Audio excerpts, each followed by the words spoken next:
Hello and welcome to another very special football commentaries live stream. This is the first commentary within the madness of the talk of the European Super League. And within 3 days of the proposed league, it has collapsed and fallen to pieces in a magnitude never seen in the history of sport. The richest men and companies in sport, pushed aside by fans who understand the game, the passion and loyalty passed through generations, the working class who created the clubs, the working class who still keep these clubs alive, not through giving money, but simply just being a fan, as we have a community showing anything is possible, and we must keep our beautiful game protected to one of the legends that once were the fans that still remain, and the people who unite through the game as well. They say money talks, but not today. One of the clubs were Tottenham to join this Super League, and they do play a game tonight, and that's against Southampton, in a game which has importance with the Super League sinking to the depths of the football shore, because they sit in 7th, but without Jose Mourinho, the serial title winner after 17 months at Spurs, managing 86 games, winning 45 of them, but not able to win a trophy. But they did have a chance to on Sunday in a League Cup final against Manchester City, but he wasn't able to survive that long until they've had to sack him and bring in interim manager Ryan Mason. He's the youngest ever Premier League manager at 29. He's also a former Spurs player, played there for many years, was at the club from 8 years old and played 70 senior games before having to retire early at Hull due to a head injury picked up at a game at Stamford Bridge against Chelsea. He's gone into coaching, he's progressed well, and Tottenham for the short-term period see him as Jose Mourinho's successor for now until the end of the season. And they do face Southampton tonight, who have only won 2 Premier League games in the last 14, so a great chance for Tottenham to win tonight to, like I say, push that pressure into getting into Europe and Champions League places, as they're not far off top 4 despite being 7th. Can they win after all the drama that's happened within the last 24 hours? Will they win? Can they take the 3 points, or will Southampton shock the football world like it's been shocked throughout the whole of the last 48 to 72 hours and win this game? We're going to have to see, but yeah, this game actually now has a little bit of meaning, because obviously that Super League, like I said, sunk and just collapsed massively. It was absolutely mental. Thanks to everyone who's here. Mark, I've seen you there as well. I saw you while the countdown was going down for before the game. If you want to leave a like, comment and all that, if you've got anything to say about the Super League to me, let me know, because I didn't do any live streams or do any videos on it. So I don't know any of yours opinions. I'd love to hear them. But like I said, we actually do have a meaningful game now, because, like I said, the Super League kind of didn't really work with it. And it was great to see football fans unite the way we did and stop that league from going ahead. I've got to say big well done to those Chelsea fans and football fans who did gather at Chelsea last night. It was fantastic to see. I had Sky Sports on the whole way through, and it was just fantastic to finally hear that news of the league just crumbling the way it did. And then I know Tottenham fans are outside their ground today for their game, and I'm sure it won't be the last, because yes, they're out of the league, but that it doesn't mean their owners are gone as well. Their owners are still in the club, and obviously they'll want them gone as well, as they try to pretty much sabotage the fans into this league. So yeah, it's interesting to see what happens. Like I said, if you are in the chat and you want to leave a like, comment, let me know what you think. Kickoff is just about 5 minutes away for this game. I was going to start it sooner, but yeah, wasn't able to, unfortunately. Yeah, I'm in a school shirt, I know that. Couldn't bother really changing, to be honest. I'll just undo that. So yeah, you got me in a school shirt. Let's quickly get this on the Instagram as well. And we'll get going. So if you're in the chat, put something. I want to know what you think of the Super League, I really do.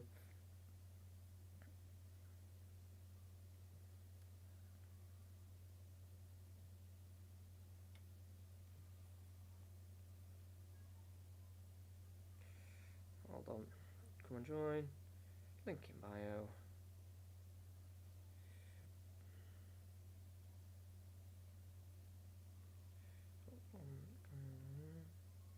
There we go. There we go, done. But absolute chaos in the football world, like I've said, for the last 48, 72 hours. It's been absolutely ridiculous. I've never seen anything like it. Like, seriously, I'd countdowns left, right and centre, but we're just going to quickly have a look at the lineups very quickly, because Ryan Mason, 29 years of age. Ryan Mason, like I said, central midfielder for Spurs, was at the club since 8 years old, so around 1999. Youngest manager at the age of 29, like I said, 13th of June 1991 when he was born. He's gone for a 4-3-3. Jose Mourinho did usually like a 4-2-3-1, but he's changed that. Højbjerg looks like he's going to be sitting, allowing Ndombele and Lo Celso to kind of have a bit more of a free role down in the midfield. Reguilon also at left back with Aurier, who that does say 14. It's supposed to say 24. If I have time to change it, I will do. I might have to make a new lineup, but at the minute, I'm just going to stick with that. It is 14. It's meant to be 24. Son might be playing up front. It might be Bale up front. That'll probably be interchanging with Lucas and Bale and Son up front. So wouldn't read too much into Son being up front. I think that'll just interchange all three of them. And then the bench as well, not really too much change. Bergwijn's back in, only his second time in the squad in the last 11 games as well. Winks on the bench. Bale says he's on the bench, but he's not. Let's get rid of his name, sorry. Winks is also in there alongside Dele Alli. So again, like I said, big name still on that bench. Kickoff is very, very close.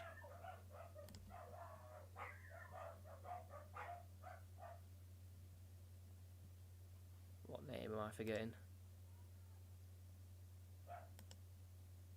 Is it Lamela? No.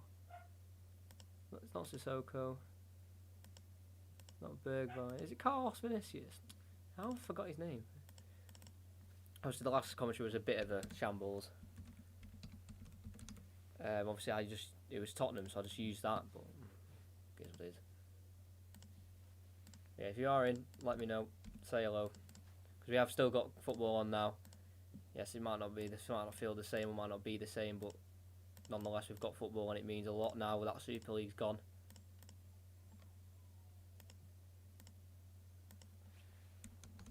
But yeah, very close to starting.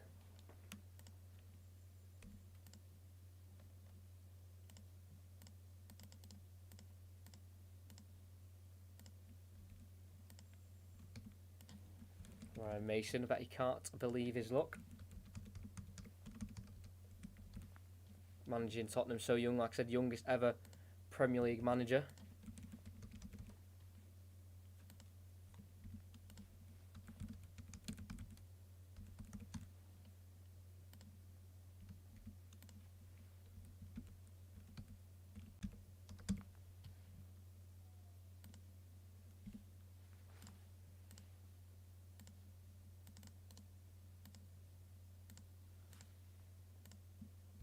Yeah, but Ryan Mason looking very dapper, playing against Hasenhüttl, who doesn't quite look as dapper, more in just a tracksuit, but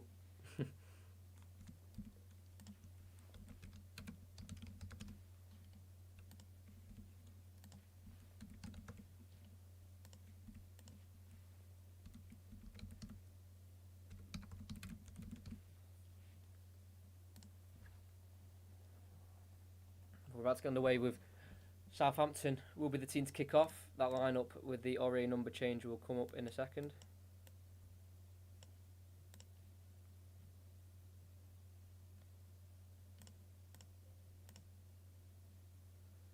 We're just waiting for the referee's whistle. The referee tonight is David Coote. Venomix, I just saw your name there. Hello mate, how are you doing? There it's changed. And the referee blows the whistle.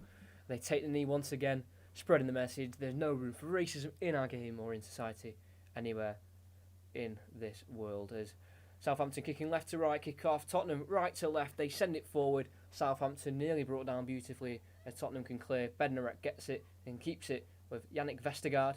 Over to Bednarek. Will then just clip it out wide right, looking for Theo Walcott. Challenged by Reguilon, and the Spanish left back gets there and nearly turns into trouble, but bursts away from Walcott and clears down the Tottenham left. Met by Bednarek again, who volleys it forward. Header won by Eric De Jong as far as Ward-Prowse, who headed over towards Armstrong, who's in a central midfield role, and that's not the greatest of passes. Hooks it straight to Bale, who can play it down to Højbjerg. Brought down beautifully against his former club. Challenged by Ward-Prowse and falls over to Nathan Tella. Gets beyond Aurier. His pass comes off Aurier, off Bale, and then out for a throw-in for Southampton as Daniel Levy is in attendance. Don't think he's the most popular man at Tottenham at the minute for obvious reasons, you could say. Obviously, the absolute shock of the world of that Super League and it crashing down so quickly. Tottenham were one of the 6 clubs, alongside 5 other English clubs who all pulled out almost at the same time, as Nathan Tella can't take control of that throw-in. It cleared away up towards Ward-Prowse. He's gone for the header. High boot by Lo Celso. And a free kick for Southampton. Brave play from James Ward-Prowse, the Southampton captain. Put his head where it may have hurt, but I don't think Lo Celso caught him, but his boot was near towards his face and head, so Southampton free kick. Quite far out, not shooting position at all, but it's on the left. They're taking it quickly, actually, and they've gone to Teller on the left-hand side. They've got players in the box if they want to cross it in. Gets onto his right foot, puts a great cross into a Salisu. Great save by Lloris, and another save! Volleyed by Che Adams right towards goal. And from point-blank range, somehow Hugo Lloris pulled off 2 worldies of saves. Great work from Teller. Nearly got the ball stuck under his feet, but able to get it out of his feet, onto his right foot, swing it in Salisu, right at him, but had to get reactions right. And then Che Adams, how he's not scored is beyond me. From about 6 yards out, as the ball fell to him so perfectly, he smashed it with a volley, and Lloris has jumped up and just kind of threw his body wherever he could. And thankfully for him, it's right at the ball, and he saved it. Corner, in by Ward-Prowse, nearly goes all the way through. I think it was Bednarek with the last touch, or was it a Tottenham player? I don't know. But what a start to the game. 2.5 minutes in, Southampton should be 1-0 up. Ward-Prowse swung it in. Who was it flicked on by? I still can't quite see again from the replay. I think it's another corner, so it must have been a Tottenham man. But how Che Adams did not score that chance. Great save by Lloris, very instinctive, but Che Adams really should have scored. He's got 3 goals in his last 5, none in his last 2. He scored goals against the likes of Manchester United, Sheffield United, when he scored 3 in a row. But that should have been a goal. What a chance. But they've got another chance with this corner. Crossed in towards the back post where Vestergaard tries to win the header. Flicked away by Eric Dyer to Nathan Tella, who's got Lo Celso on his back. Twisting and turning, trying to get away from the Argentine. And does do so. And they've been worked back to the halfway line now of Armstrong. Down the line to Tella. Again, trying to get away from Giovanni Lo Celso and being forced back towards Salisu. The man who should have probably done better himself with the header. Unmarked from the Nathan Tella cross and just headed it right at Lloris in the end, unfortunately, for Southampton, as Walker-Peters clears out down the right-hand side for the throw-in for Tottenham. But that is one of the best double saves you'll see. Was he helped by the Southampton players? Yes, because they hit him right at him, but reactions has to be on it. And that save on Che Adams, so instinctive, just throws himself anywhere he could. And it's an unbelievable save by Hugo Lloris twice to keep Tottenham in this game in the early stages. Reguilon inside to Pierre-Emile Højbjerg, like we said before, formerly of Southampton, the Danish international. Was there for 4 years, just shy of 135 appearances, played 134 for the Saints. As Aurier's been tackled there by Nathan Tella and out for a throw-in for Tottenham on the right-hand side, just halfway into their own half. Tottenham being a little bit camped in their own half at the minute. Southampton off to a great start as Højbjerg just hook it forward towards Mora, brings it down, can't get beyond Armstrong. Strong tackle, and Vestergaard can play back to McCarthy, who's back in goal for today's game, preferred over Fraser Forster. He clips it towards the left-hand side, can't be won by Adams, does fall to Armstrong on the far left, and finds the ball inside to Ward-Prowse, great ball, and he looks for a switch to the right where Walker-Peters adventures forward and brings it down, gets beyond Son, great run by the number 2. And he's going to keep going, he's in the final third, has to turn and play it back to Ward-Prowse, who knows he's got a good cross on him as he tries to put the cross in, deflects off Højbjerg, and he will trickle right towards the corner flag where Son keeps it in and clears, but not convincingly, straight to Walker-Peters. Tries to get beyond Højbjerg and Son, and he puts a low cross in, but Dyer's there to clear. As it comes off Ward-Prowse, back towards that corner flag, and Højbjerg will just see it and let it roll for a throw-in for Spurs. Again, in that defensive final third, so they've got to be careful. Ryan Mason won't enjoy these first 5 minutes. His team hasn't really got started yet. Obviously, he's only had about a training session, or maybe even 2, so he can't really change much in the players as Højbjerg gets it away from that corner and swings it over to the other side to Bale, who's had to just go back to retreat the ball. So now Aurier back to Bale, then over to the edge of the 18-yard box with Eric Dyer, who's been preferred today over Joe Rodon, who's not even in the squad, and Ryan Mason's first team selection as Tottenham's interim manager. Like we said before, he's got a massive game coming up against Manchester City in the League Cup final. Reguilon Nice ball forward to Lo Celso. They're into the Southampton half. He's been chased by Walcott, but he's able to pass it over to Son. Reguilon inside to Lo Celso again. Good strong play from Southampton as they're closing down the space, but they've worked it to Son and then quickly met by Bednarek, and Armstrong can bring it away. To Teller, pokes it past Aurier. Che Adams holds it up and just has to poke it back towards Vestergaard as Southampton do keep possession, and like I said, they were doing it well there, just closed down all the space for Spurs and then nicked the ball when they saw the opportunity to. And it means they're on the ball again, in possession, as they worked it back to Alex McCarthy, making his 26th appearance. This is his first appearance. He's only made one appearance in his previous 6 before today, and that was away at Manchester City, where they did lose 5-2. Hoping for a better result this time, as Armstrong skips past a few Tottenham players and tries to feed it through to Ings. Dyer will get there first and clear away and off Ings last for another Tottenham throwing towards the opposite corner flag this time. So Southampton doing a really good job to pen Tottenham into their own half here. Thrown into Ndombele, back to Aurier, takes one touch and plays it forward with his left foot to Højbjerg. Now over towards Son, poor ball, Walker-Peters latches onto it. On the edge of the box, he fancies a strike with his left foot, and you can tell that's his weak foot. Trickles right to Lloris, really poor strike, about 5 yards away from goal as well. But Walker-Peters wanting to try and get one against his former club. He did score once for Tottenham at his time there. He was there for 7 years, Walker-Peters, from 2013 to 2020. Made 24 first-team appearances, scored one against Rochdale in the FA Cup in the 2017-18 season. Yet to score for Southampton though, Walker-Peters. Alderweireld over towards Bale, first time ball around the corner towards Moura, flicks it on towards Lo Celso, picked up by Bednarek and played forward to Walcott. Now back to Walker-Peters. We're in the Southampton half with Bednarek on the ball now. The Polish international forced again the other way to McCarthy in the Southampton goal, and sends it wide left towards Salisu, chests it down beautifully and plays it forward towards Teller. Caught by Aurier, he wants the foul but he's not going to get it, and it's come off him last for a Spurs throw-in the end. Salisu trying to get his Southampton team forward. Usually a centre-back, Mohamed Salisu, but he's going to have to play it left-back today, as Ryan Bertrand also is in the squad. Only missing his 3rd game of the season in the Premier League. Ryan Bertrand usually present in the Southampton team one way or another, if that's starting or on the bench.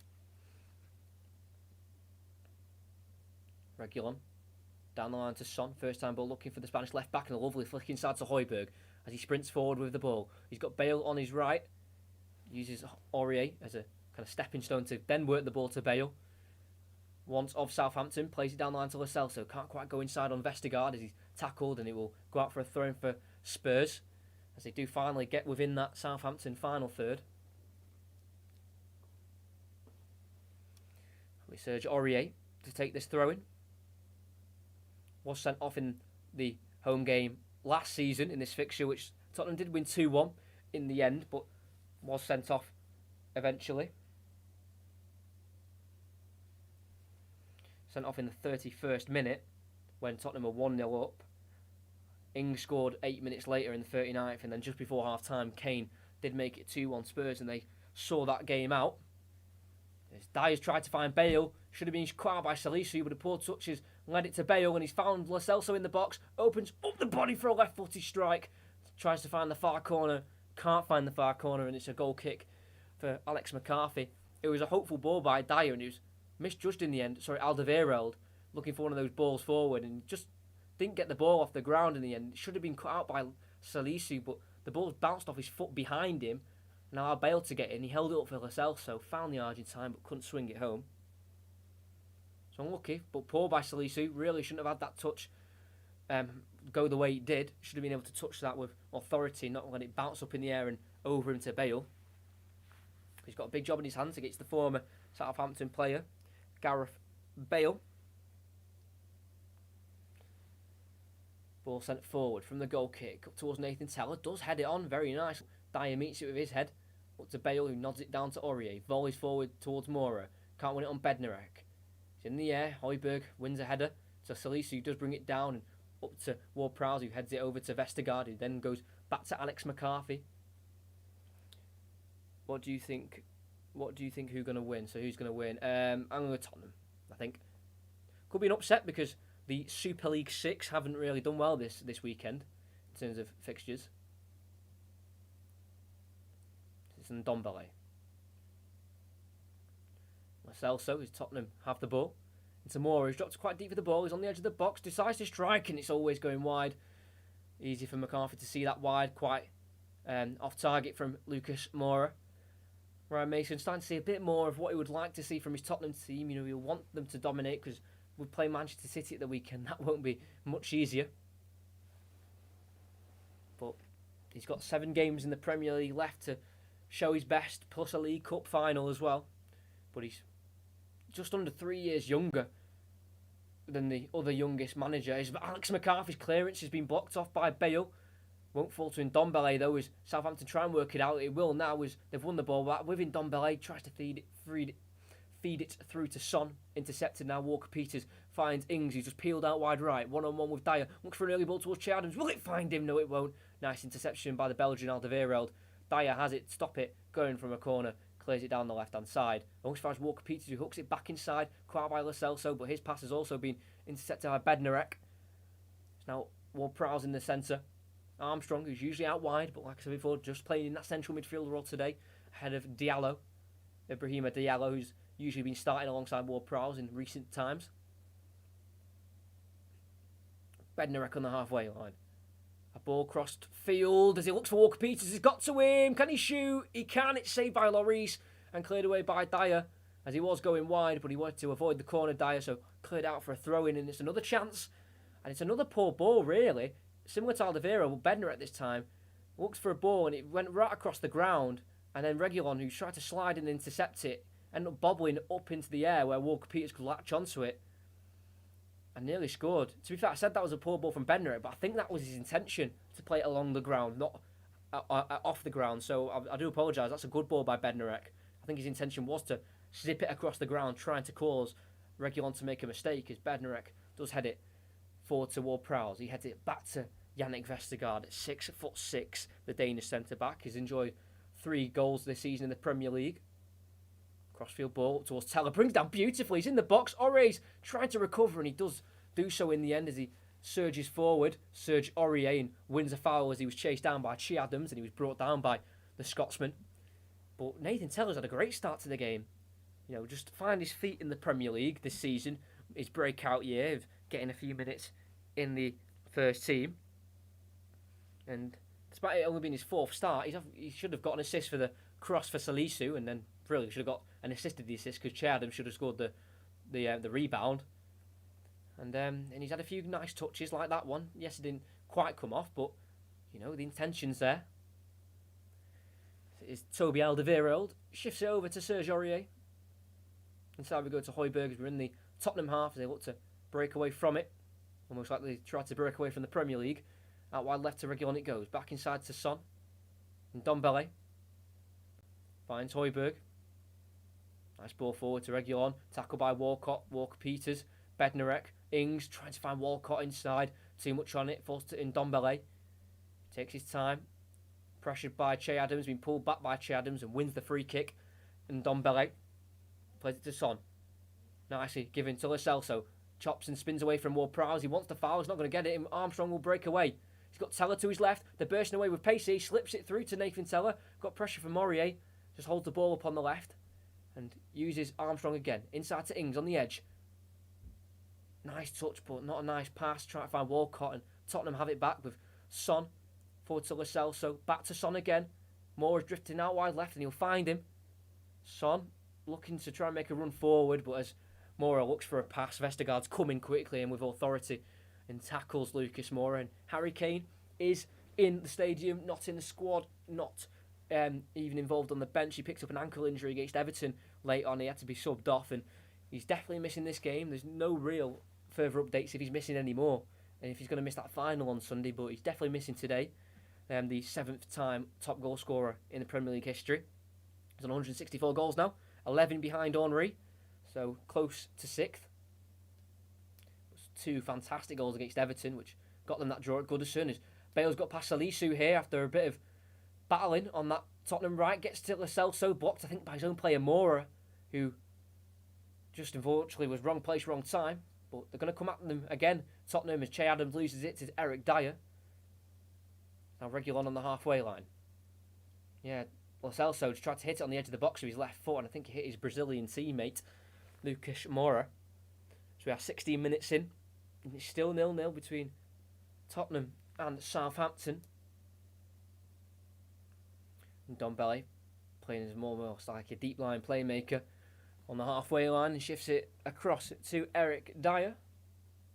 Reguilon inside to Son, back to Reguilon, over to Dyer again, who's been at Portugal since he was 10. Had to move there because his mother got a job in Portugal, which was including the Euros in 2004 in Portugal. His mother got a job in Portugal and they ended up staying in the end for quite a while. Eric Dyer, that's why he knows Portuguese, if you may have seen it in the Tottenham documentary. Very fluent in Portuguese, and that's why he was there from about 10 years old until he moved to Tottenham in 2014, from Sporting Lisbon. Tottenham have just lost the ball there. Poor use of possession by Ore, just went out for a goal kick. But Daniel Levy, I wonder what's going through his mind. The cheek he's got to even be in the stadium. Imagine if there's fans. Well, I think he's very lucky there isn't, to be honest.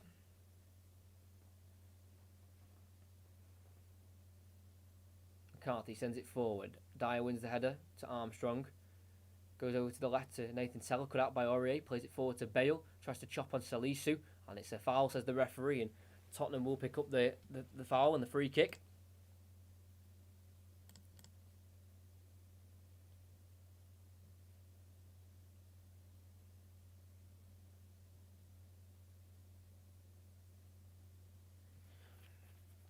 Tottenham with only the one win in the last 6 games in all competitions, 2 draws and 3 losses. They'll be looking to try and add another victory to the tally. It would make it 15 for the season. It put them on to 53 points as well. Just knocking at the door of those Champions League places. Reguilon, down the line to Son. Pressured by both Walcott and Walker-Peters. Was never going to get out of that one. And Walker-Peters can bring the ball away. Zip it inside to Che Adams. He's got Danny Ings in support and Nathan Tella to the left. He'll use Nathan Tella. He fancies a shot from range. It's going to be blocked by Ore, but will fall back to Tella and find Ings on the box in the left-hand side. Back to Armstrong, who hurries it and hits it first time with his left foot. Over the bar it goes. Goal kick for Tottenham. But Nathan Tella is really looking like a decent player, Nathan Tella. Like, seriously. I watched him a few times and he's not really been in place so far, but the more Premier League games he'll play, the better he'll become. It's only his 18th appearance in the senior team. Never mind the Premier League. It's his 14th in the Premier League for Nathan Tella. So every game builds that more sturdy experience that he will gain from it.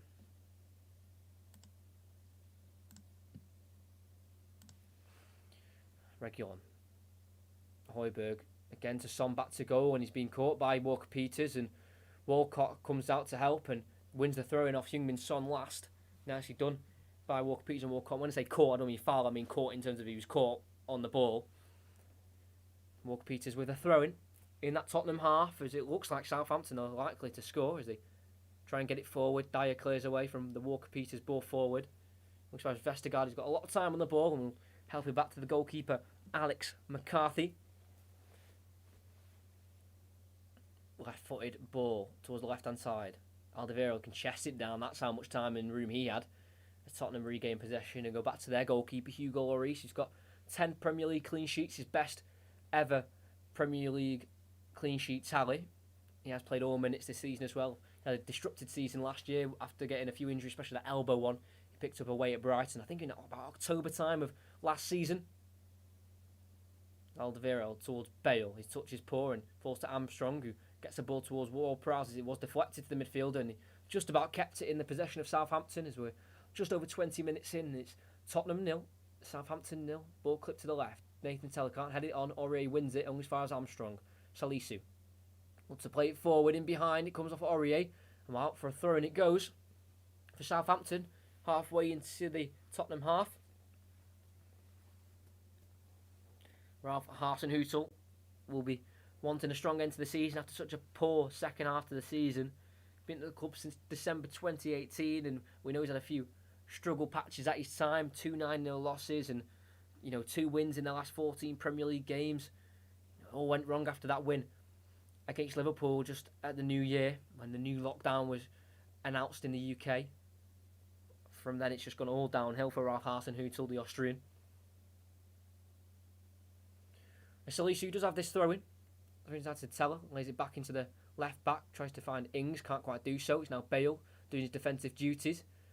Back to goal, tries to clear it down the line. He's just about able to do so, but only as far as a Southampton throw-in. And off form from New Year, like I said, they've only picked up 10 points, the least of any team. Even Sheffield United are above them.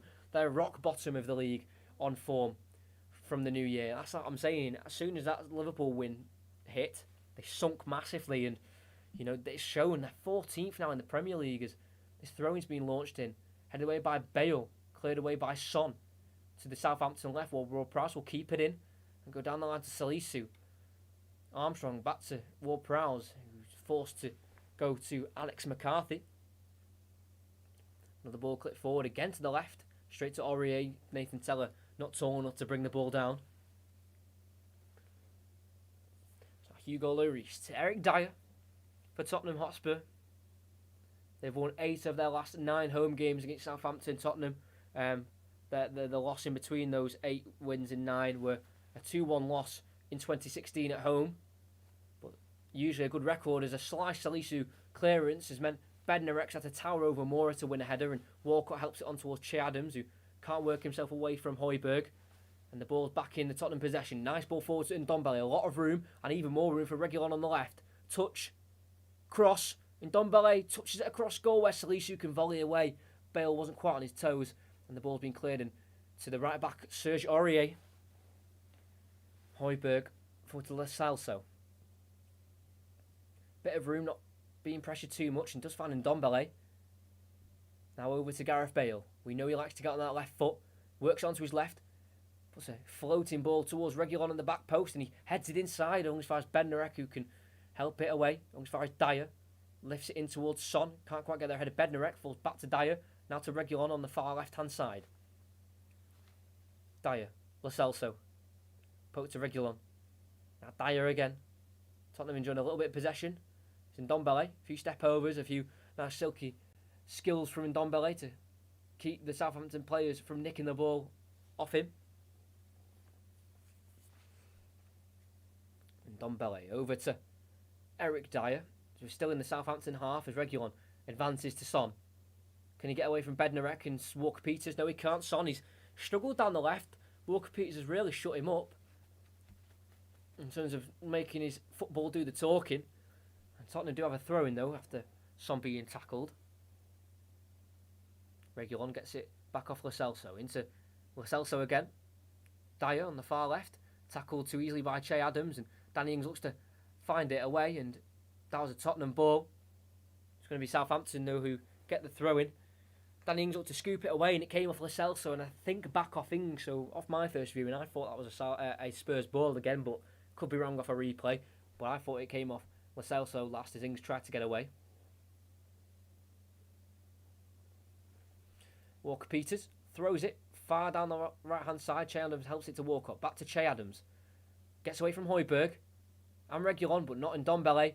And a foul's going to be given as advantage was played as Che Adams was getting caught a few times there by Reguilon and Højbjerg until Ndombele was the one who had the final say and took him out in the end.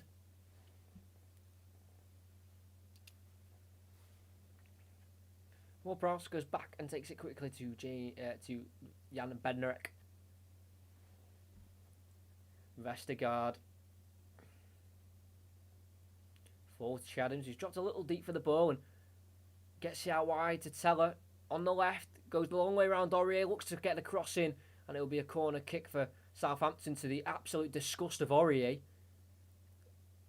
Aggressively shouts towards the referee because he thinks that came off Teller last.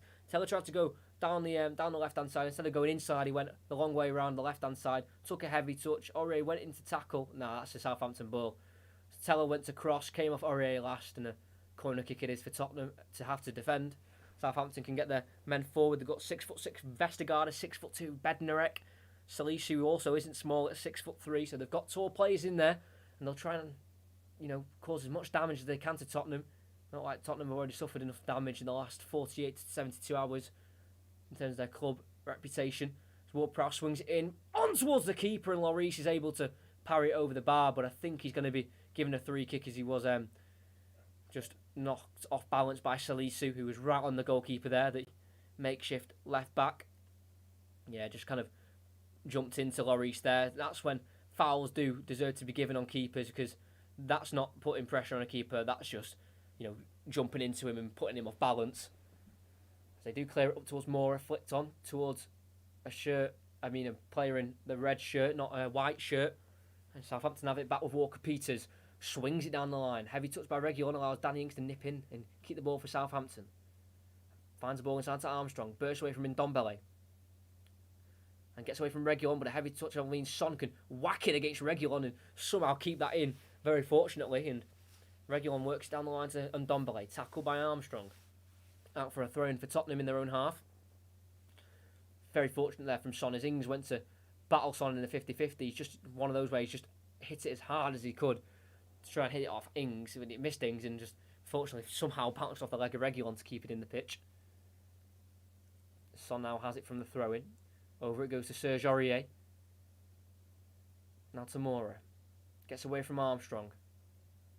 Got options to his left, and Son's one of them and completes a 1-2. It's now Moura. Forward to Reguilon. Nice ball. Tries to pull it back towards Son. Good slide challenge from Walker Peters. And a corner kick it will be for Spurs. Starting to grow into the game a little bit more. Spurs. They want to be careful of conceding any goals to Southampton. And they're bringing their centre-backs forward. Eric Dyer, Alderweireld, Højbjerg's in there as well. Son, one of the many. Moura. So they've got players to aim for. It's just if they can get it onto one of them. If Bale swings it, doesn't, goes short to Lo Celso. Then back to Bale and tackled by Teller. And it came off Bale last, and a goal kick it is. What a waste. Looked like Bale was going to shape to cross it. Went short to Lo Celso. Tried to get it back from the Argentine. And tackled by Teller. And it came off Bale last. Really poor. Should have swung it in. Just a waste.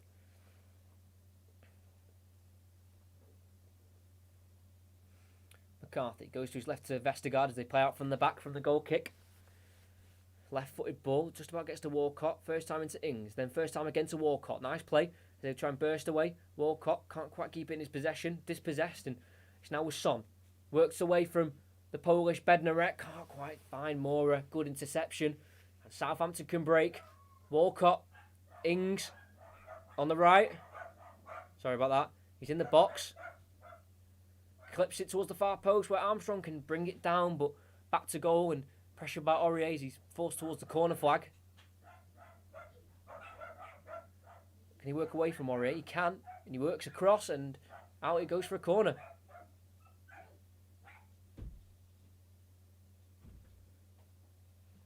Danny Ings picked it up on the right hand side. Wanted to get a crossfield ball over to Armstrong, which he found to be fair, but Armstrong's touch wasn't good enough and was forced towards the corner flag. But won a corner, and that's the best you can do in those situations when you're stuck in that corner. Just try and hit it off the defender and win a corner. And unlike Tottenham, who just wasted their corner, we know Southampton will make the most of it and get it right into that 6-yard box like they've done for all of it. The numbers are in there again, surrounding the keeper. And we know Ward-Prowse is one of the best set-piece takers in the country. He swings it in, helped on by Danny Ings, off the post and in. I've just said we know Southampton will make the most of their set pieces, and they've done just that. Probably their two most valuable players in Danny Ings and James Ward-Prowse is linked up at the Tottenham Hotspur Stadium to give the Saints the lead. It's a great ball towards the near post. He's worked himself away from his marker, Aurier, glides the ball off the top of his head towards that far corner. It's precision like I've never seen it before. Perfect, right in a straight line, off the inside of the post. Keeper has got absolutely no chance, and I said Tottenham have to be careful in case Southampton take a lead, and they've done just that. Tottenham 0, Southampton 1, and a great goal it is. Really, really well deserved for Danny Ings. As Ryan Mason will be scratching his head thinking, how has this happened? He may have only had 2 training sessions, but Spurs should be doing a lot better than what they're doing now. Southampton take the lead. And Dombele just about gets it to Reguilon there, by the way. That was a close call. Down the line it goes. Bednarek volleys it forward. And Reguilon tries to head it the other way. And just about clears it back to where it came from. But Vestergaard's there to meet it. It's now Salisu, the left back, who's got a bit of room to run into here. He's going to go for it. But a great challenge from Bale to Lo Celso. It's now in Dombele. On the halfway line. Stopped by Walcott. Foul. Free kick.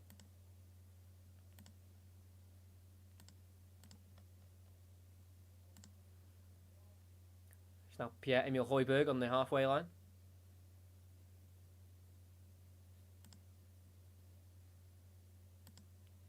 No clock. Great question. There's not. Don't know why. Armstrong brings it away. I saw that clock out now. I can't believe I forgot. It's usually the one thing I'm quite on at the minute. It's Nathan Tella. As it's Salisu, the left back, who's joined the attack. Armstrong.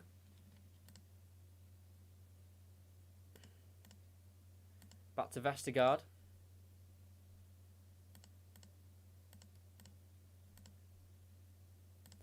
Ball forward towards Tella, headed away by Aurier. He's now with Tanguy and Dombele. Now Bale as they look to attack. He looks to find a surging Son run, but can't quite do so. Gareth Bale goes all the way to Alex McCarthy in the end in the Southampton goal. Now Walker-Peters.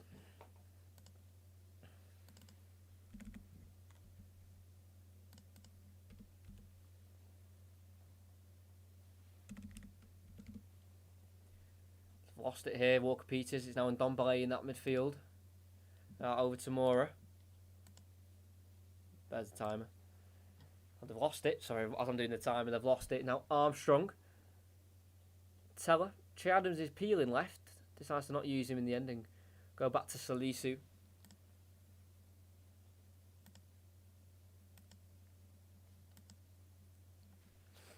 Bednarek strolls forward with the ball. And caught in possession by Mora, but in an illegal way. Just about got it out.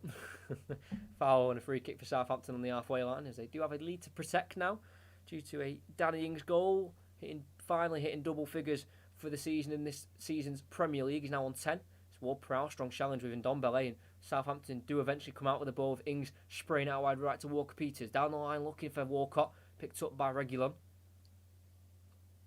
And looking for the run of Lo Celso, picked up by Bednarek, played in forward, and they've just about kept it with Walcott there. Down the line, not quite on the same wavelength as Danny Ings, and Tottenham have it back with Alderweireld.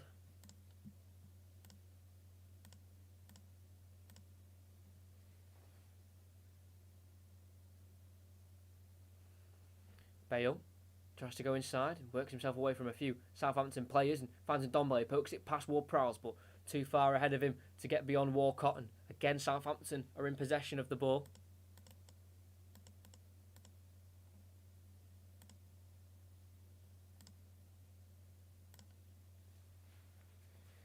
Vestergaard over to Jan Bednarek. Nice ball forward to Walcott, loads of room. Che Adams making a run as he goes to the right hand side this time. Uses Walker-Peters, the right back, who joins the attack. Keeps it calm back to Ward-Prowse, the man who got the assist for the goal. Now Walker-Peters to Bednarek again on the halfway. Shifts it right to Walker-Peters, back to Bednarek. Tottenham are slowly starting to press Southampton. Vestergaard, long ball forward, looking for Adams, gets beyond him and nearly gets him behind for Danny Ings, but Alderweireld's there first and gets it back to Lloris, who clears first time. Long as far as Vestergaard, he controls it beautifully and finds Salisu. Goes down the line towards Tella. Been an inaccurate pass, no way the winger's going to get onto it. And the throwing it is for Tottenham as it goes out of play.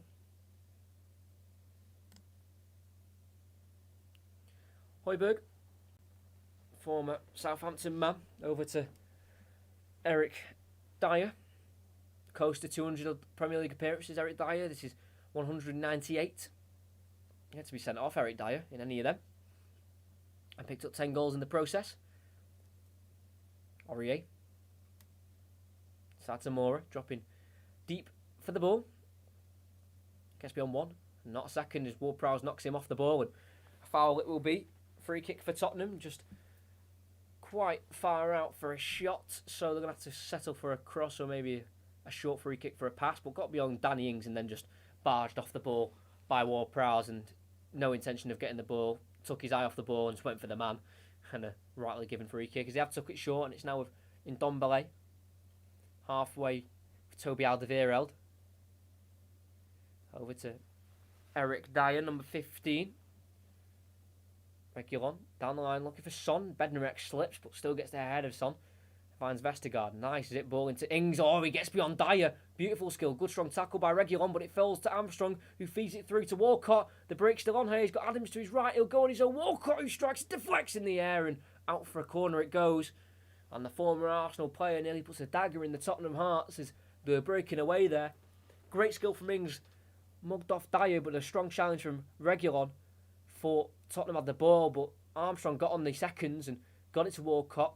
Went on his own, struck the ball and deflected over in the end, and a corner kick it'll be for Southampton. They've already scored one. Can they score another?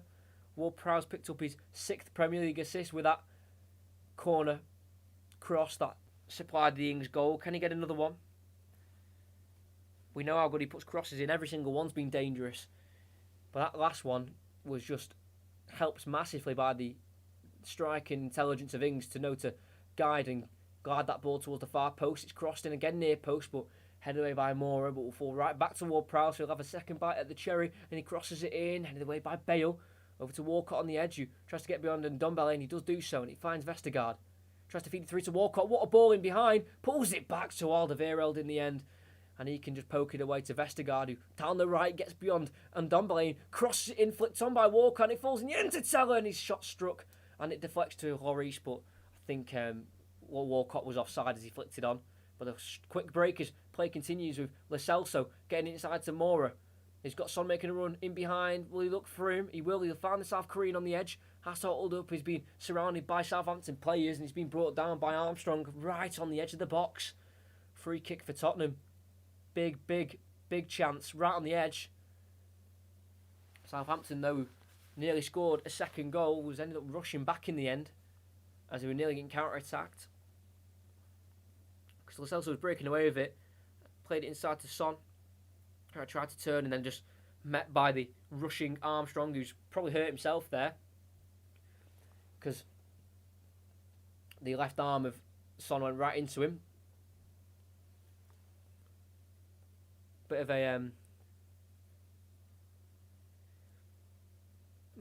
a unsure about that free kick. I know Armstrong running in a little bit without any thought, but I think Son's made the most of that. But Dyer and Bale are over this, right on the edge of the box on the left, so more suited to a right footer. But wouldn't surprise me if Gareth Bale decided he fancied a chance against his former club, the club he was at before joining Spurs in 2007. It looks like Dyer's going to be up for it. He scored an England goal from a free kick when he scored in Euro 2016 against Russia. Can he replicate? Number 15, Eric Dyer, shoots and it hits the wall, falls back to him, left foot, tries to cross it, really poor, falls to Adams, and the break could be on for Southampton. As he tries to clear it, comes off Bale and loops right in the sky, and Dyer will head it back forward. To Lo Celso attempts to bring it down, but met by a strong challenge from Walcott, and he won the ball, but the free kick's been given. Not sure about that one. I think David Coote's got that wrong. Walcott's gone to win the ball and he's won it, yes, strongly. Let's have a look. Ball in the air. So Lo Celso brought it down. Ooh, I don't know. I'm not sure, actually. You know, the argument's there, he's won the ball, but then it's also quite a dangerous tackle in the same time. So, swings and roundabouts for that one. But we are still here at the Tottenham Hotspur Stadium. Tottenham 0. Southampton 1. Danny Ings' goal from a James Ward-Prowse corner. But we've got another set piece with Son on the left. It's a crossing opportunity, quite far out. So he glides the ball in towards the back post. Højbjerg can't help it on, and Adams, his header, will let it go for a Tottenham throw-in. Another waste of a set piece for Tottenham. Done that a couple times so far. Ryan Mason will not be happy with this so far. Mourinho will be watching this with a glass of maybe red wine. Is he a wine guy, do you reckon, Mourinho? And knowing that this is no longer his project anymore. Got another throw for Tottenham. As Ore was tackled by Nathan Teller. Thrown into Ndombele. back to goal as he's been pressured by Ward-Prowse. Has to go back to Højbjerg. Now over to Eric Dyer, who's yet to score this season. So that free kick, if it had gone in, would have been his first goal of the season in all competitions. Mora backheels it towards Reguilon, loses it in the breaks on, with Danny Ings receiving the ball. Nice footwork to get away from challenges by Tottenham players, and they've worked it nicely over to Vestergaard. Forward to Ward-Prowse and over to the left to Salisu. And Southampton fancy the left-hand side this time. This is always Salisu and Nathan Tella really on the left with any support. Back they go to Vestergaard, the number 4.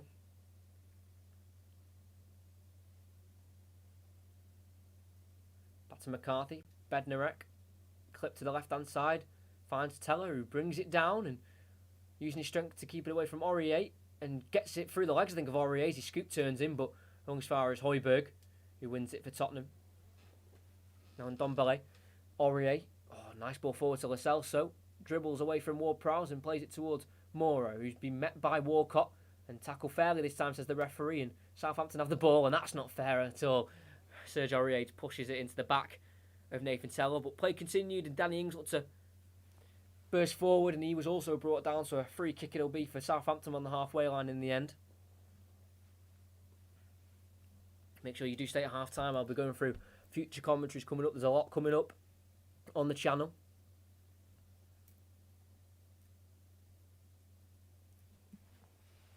Ward-Prowse will leave the free kick on the halfway line for Vestergaard. He'll take it quickly, looks over the top. Can he find Walcott as he tried to bring it down? His touch away from him in the end, and it was collected by Lloris, but not far away. Not far away at all. Good thinking by Vestergaard, taking it quickly.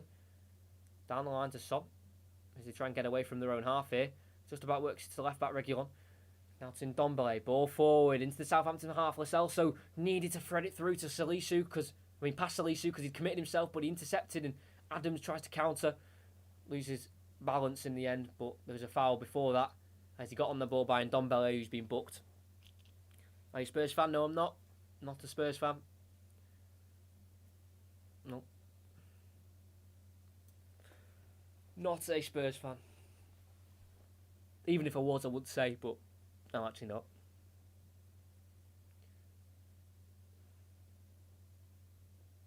Che Adams picked up the ball first. He just got clipped by Ndombele. He was able to continue, Che Adams, but lost the ball moments later. So Ndombele booked. Picked up Bale. It's Ndombele. Strong challenge by Ward-Prowse, but it's a fair one. And he has it. As he got it off Tella, and he works it to Armstrong on the left. Goes inside. Can he get the pass away? Can to Walcott. First time to Ings. Can't take it under control. Headed away by Dyer. And Ward-Prowse tries to win it back for his team. Can't quite do so. It's now with Son. Releases Reguilon down the left. Then we know he's got pace. He's a quick left back. And he's bursting away from Armstrong. He's trying to recover. And cover as well at the same time for his right back. Reguilon does work the cross, but great tracking back by Danny Ings. He concedes the corner. Reguilon tried to get the crossing on the left, but Danny Ings said no. Why are you wearing that? Well, this is my just school shirt that I have to wear. And I'm not going to lie, I came home and I was quite tired. And I thought, it was 4:30 and I knew I had to be at my computer for 5, when the lineups come out, so I can prepare notes and do the lineups and all that. I just fell asleep, obviously, for about half an hour. And then I just could set an alarm. And then I fell asleep again till 5:30. And I couldn't be bothered changing. So I thought, this looks quite professional, doesn't it, as well? So I thought, it's a win-win. As Bale does cross it in, it goes all the way through. Che Adams with the poor touch. Just about clears it. Danny Ings, in the end of Che Adams, spares his blushes. So we're just right on half-time. It falls to Aurier right back. So he lets his Tottenham players get back in position. But yeah, went all the way through towards Che Adams, who had a really poor touch there, and it nearly led to a Tottenham player having a free shot, but he worked it away towards Ings, who then just hammered it clear. As we've hit the 45th minute. How long's added on? I'll let you know as soon as it comes up on the screen. Just a 1 minute, so we'll play till 46. As Bale still on the left from taking the corner, and he's skipped past Walker Peters. Great run by the Welshman. Good cross as well, but headed away by Salisu to the edge to Højbjerg, who nods it down to Ndombele. Out wide right we go to Aurier. Son's in the box at the far post. He's going to look for him. He finds him. It's a cross goal again towards Mora, who heads it over the bar. I say heads it. He kicks it over the bar.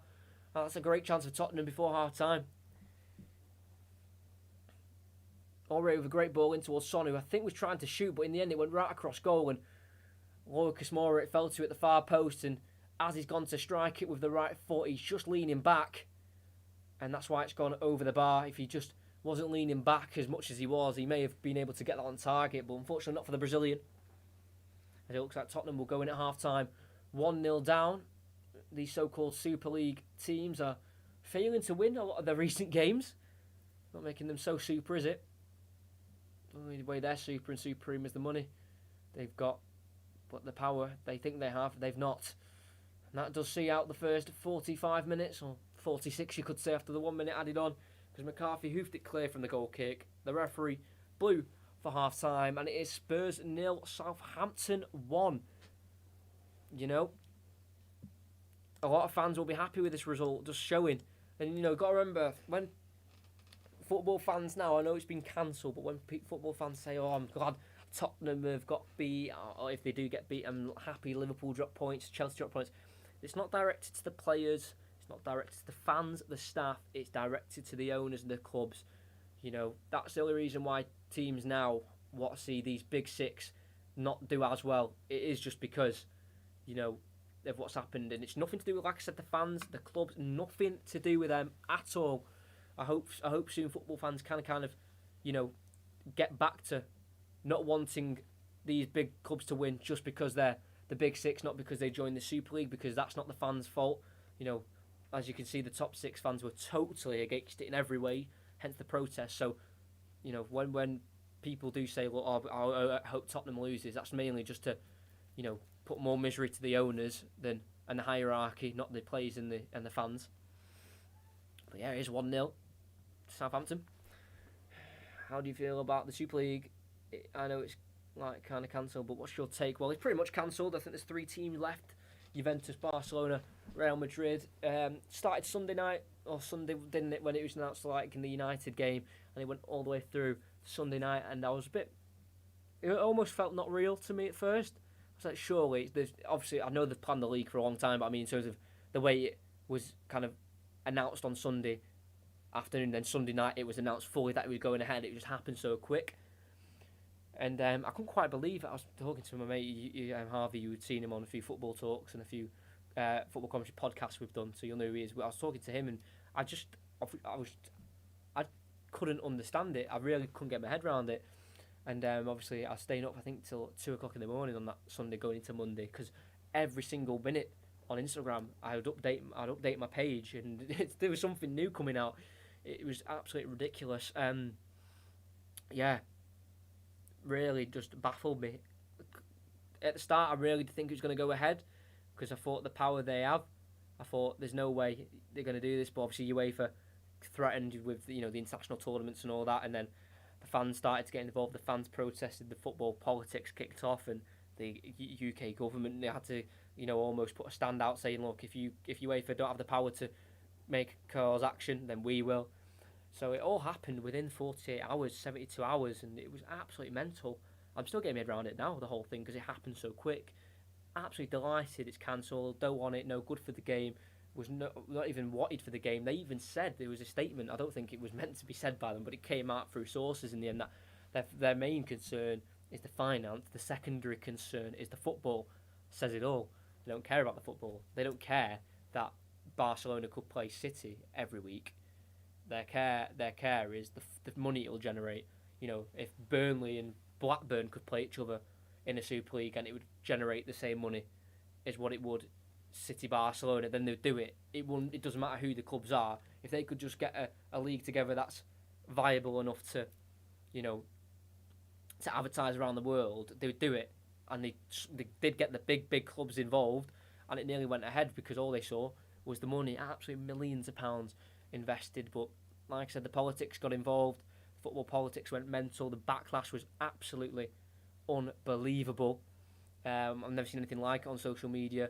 On Monday there was few protests at United, at the Etihad, Liverpool Stadium as well.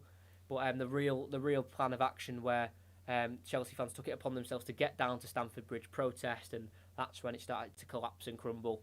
And I'm delighted it's not happening, because it's not. It was not created for football at all. It was only created for the money, for the people at the top of the game. So I'm very happy it's not going ahead. Are Spurs playing better football than it's hard to say, is it? Because Mourinho was sacked on the Monday, and this Ryan Mason, who's answering your question there. Ryan Mason is the manager for the remainder of the season. He's 29 years old, the interim manager. He's just under 3 years younger than the previous youngest manager to ever manage the Premier League. He was the player who had to retire due to a head injury that he picked up at Stamford Bridge while playing at Hull. He's been a coach at Tottenham for a little bit now. He's been at the club since he was 8 years old. So at the age of 29, just till the end of the season, obviously he's got staff behind him, likes of Ledley King. He's still part of the staff. He's still going to be there as well. He's been there all season, so he's not on his own, but he's the main man, Ryan Mason. Obviously he's had 2 training sessions, one on the Monday, one on the Tuesday, and probably as well one light one today in the morning. So, it's hard to implement your style of play that quickly, so I can't really comment on that. It's a lot more attacking than Mourinho, obviously, but to be fair to Southampton, for the start of the game especially, they really penned Tottenham in their own half, where they were forced to defend Tottenham. It's not like by choice they were sitting deep. They were being forced to have to sit back a little bit because Southampton were getting on them. But as the half went on, they got the playmakers on the ball, which I think Ryan Mason's going for, maybe involving a few more creative players like your Lo Celsos and your Ndombele's. They started to get on the ball a bit more creative, but like I said, it's very, very hard to tell if it's better football than under Mourinho because it's 45 minutes in his first game and he's only had probably 2 or 3 training sessions, so it's hard to say. But obviously, I don't think he'll keep the job, but this is a great step for him into management, get a right good feel for it, and then once he goes away from the Tottenham manager and goes back into the academy coaching, Ryan Mason, which I'm sure he'll do after this interim role, because I very, very much doubt he'll get the job. He'll go back to coaching in the academy, and then maybe in however many years' time, we might see him back in the Tottenham management role or in the coaching staff. We'll never know until the future. But he'll have to take this chance as it comes. And yeah, age of 29, a lot of the Tottenham squad are a lot older than him. You've got Lloris at 34, you've got Alderweireld 32, Sissoko 31, Gareth Bale 31. As well, Joe Hart 33, and Eric Lamela 29, same age. So a lot of the squad is older or the same age as Ryan Mason. So in terms of that authority of an older, wiser manager, it's not gonna be there. But I'm presuming Tottenham are professional enough to see past the fact he's 29, and we'll see him as part of a team of coaching staff where yes, he's the lead man. And he's the manager at 29, but the likes of Ledley King's there, so I don't think anything like that would happen. Where he's younger, I won't listen to him. Because obviously, I think the game's too professional at that standard. Well, this isn't his biggest game. I mean, he needs to try and turn it around for Europe. And you got to remember, if they do lose, it's not Ryan Mason's fault. He's come in on Monday. He's had to just throw the squad out there, try and implement the way he wants to play, and it's hard to do so.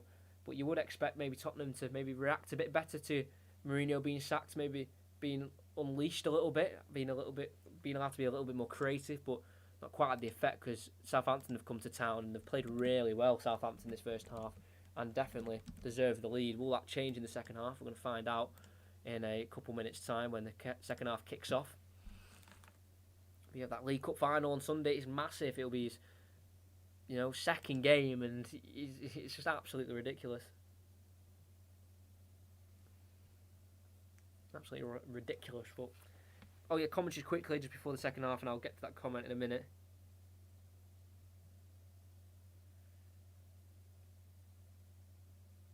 Yeah, hold on. Just in case you're interested.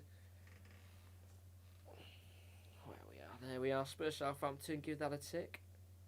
So the next one is on Sunday, 25th of April at 7 o'clock. It's the late Sunday kickoff again. Aston Villa versus West Brom, Midlands derby, big game for Villa, big game for West Brom if they want to somehow do the Great Escape. Then in the midweek of that, if it goes ahead, because we're still a little bit unsure, so in 6 days' time, we have got Real Madrid versus Chelsea, Champions League semi-final, first leg, 8 o'clock, 27th of April, 6 days' time. Another reason I'm doing Chelsea is because I've done their round of 16 tie against Madrid, both legs, and I've done their quarter-final, both legs against Porto, so I want to kind of follow the trend.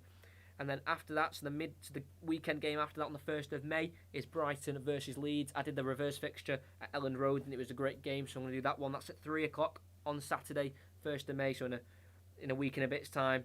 And then the second leg in the midweek of that Chelsea versus Real Madrid. That's on the Wednesday, I think. I think the first leg's Tuesday, second leg's the Wednesday. That's on the 5th of May, so quite a bit away. And then after that, Sunday, I think another Sunday late kickoff, Arsenal West Brom on the 9th of May. So that's kind of your guide to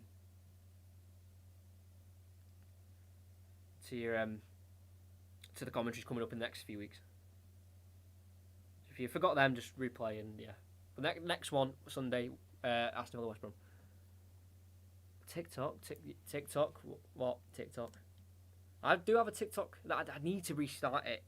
I did like 4, I think. I can't remember when Tuchel was appointed, actually, because I did a guide to a day, like the preparation that goes into commentaries, and it was the first Tuchel game. I did Chelsea Wolves, so and then I did 4, and I've just not done it. It is in the description if you're interested. It's just Football Commentaries YT. I do need to try and restart that because it's good. It's good little publicity TikTok. You know, you don't get many followers sometimes, but your videos get views. So I might have to try and go back into that. But I don't know what you mean by TikTok. But the so-called 6 should be fined, and the money given to the lower tiers of football, well, that's just going to have to be found out, isn't it, in the future, what their punishment's going to be, because they've got to be careful, the Premier League and UEFA, because it's not the fans' fault. Don't punish the fans. You know, you can't be deducting points off these teams. You can't be relegating them, or you can't be moving their positions, because that is making the fans suffer, and it's not the fans' fault. Punish the owners, fine the owners, not the clubs. As hard as that is, because you'll be like, well, that's unfair. They tried to break away. The players, the managers, the staff, they found out when we did. That's how poor the owners have acted in the last, 48 to 72 hours. So I'm all against deducting points, removing them from competitions. I'm all against it, because that is punishing the fans as well as the team, and it's not deserved. It's a fine to the club that should be implemented. A hard, harsh fine to the owners, to give them a kick up the backside and say, look, don't do that again. And like you say, distribute it. Give some to the FA, give some so they can improve. Like coaching courses, refereeing courses. Give it to lower league teams like Championship, League 1, League 2, National League. Steps below that, 6th, 7th, 8th tier of English football. Divide the money like that and rinse them. Take as much money as you can, because you got to remember, they're pulling out the Super League, so they're going to have to pay to get out the Super League, because if they sign that contract, it's not going to be free to get out the Super League. They're going to have to pay some money to Florentino Perez and the chairmen, I'm presuming. They're going to have to give some money to UEFA, because they'll also fine them as well for even trying to get away from the Champions League. The Premier League is going to fine them as well for trying to get away from the Premier League. So some hefty fines are going to be coming into place for all these 6 clubs. So don't deduct points. Don't take them out of any leagues. Don't, relegate them, kick them out of the Champions League, because that punishes the fans. That's not allowed. That shouldn't be how it's done. Just take the money away from the owners and just make them feel the pain of what football fans felt for that time from Sunday to last night. Be interesting how long the owners knew about this. Well, Florentino Perez, the president of Real Madrid, who was the main driver for it, spoke about how he'd been planning this Super League for the last 9 years, reviewing how it could be done and then putting it into place. So in terms of the owners knowing, then they might have known for those 9 years of, it might have been put towards them 9 years ago of like hearing about it. It could have been a year ago where they heard about it. It could have been 6 months ago. So we just don't know. We'll never know, will we? But at least they're at that Super League, and it won't be happening. That's the main thing. My messages aren't popping up. I'm not sure what you can do there, mate. But thanks to everyone here. If you can like and subscribe, that'd be fantastic. Like I said, loads of commentaries coming up. At least minimum 2 a week I'm doing. So make sure you're subscribing. Whoever did subscribe, thank you. I've just seen that we're on 569 now. So like I said, next one, Aston Villa versus West Brom, 7 o'clock. So exactly 7 o'clock now. So 7 o'clock on Sunday, and then hopefully, all being well, we're going to go from Sunday to that Tuesday. So that is on the 27th. So in 6 days' time, hopefully, all being well, Real Madrid versus Chelsea. If that game does not go ahead due to any reason, then follow the Instagram, and then you'll see what commentaries are coming up. That is football_commentaries. I post when commentaries have been scheduled in and when they're coming up. Like I said, make sure you subscribe. Like 2 commentaries a week, full detailed notes, full commentaries, so you don't miss any bit of the action. So it's worth subscribing. And if you are wondering why I'm in this, like I said, I had a sleep before the game because I was tired. It got to a point where I had to rush downstairs to get ready for the game. Couldn't be bothered changing it, and I thought I might start wearing this more when I do commentaries. I feel quite smart, professional, like I'm in the job. So I'm going to have to keep doing it. But we're about to get away for the second half. Tottenham's kick-off, kicking left to right. Southampton right to left. More to kick off for Tottenham as they trail by 1-0 to Southampton at home. Can they turn it around? We'll have to find out as we are underway for the second half. It's Alderweireld on the ball, also formerly of Southampton, the Belgian. It's that Aurier to Højbjerg. Nice ball into Lucas Moura. Tries to get on the turn. Can't release the ball to Bale. And Salisu picks it up for Southampton. Ball forward to Walcott. First time to Adams. Cleared away by Dyer as he got there first. Now to Salisu, the left back. Got Teller to his left. He'll find him. Looks for Danny Ings inside, but tackled in the end. And it's now with Højbjerg. Again, a nice ball forward to Moura, but can't quite take it in his stride. And it's now Lucas Moura on the deck, and Walker Peters coming forward, and he distributes wide left to Nathan Teller. Outstrengthened by Aurier and tackled by Aurier. And as Aurier tackled Nathan Teller, it came off the winger last, and a Spurs throw, and it'll be as Moura stayed on the floor. Just caught there by the challenge by Ward-Prowse in the end. He won it fairly, but his left foot was planted in the ground, and it was just knocked by Ward-Prowse. It wasn't meant at all by Ward-Prowse. He got the ball fairly to be. To be fair. Sorry for any buffering you may have just experienced there.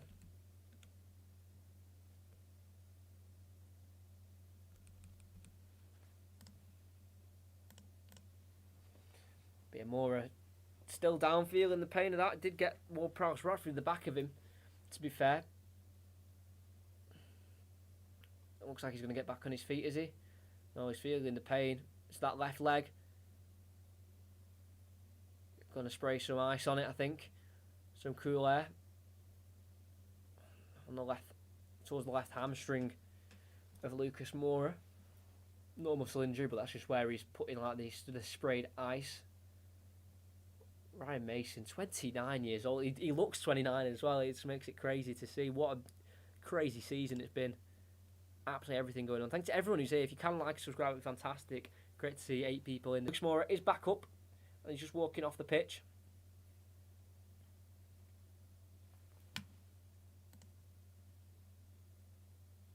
Again, sorry for any buffering that you've just experienced there.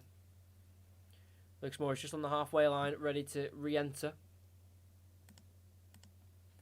So Aurier throws it down the line. Salisu heads it up in the air, and Teller heads it on, only as far as Aurier. Salisu, game of head tennis. As Alderweireld volleys it up the pitch now this time.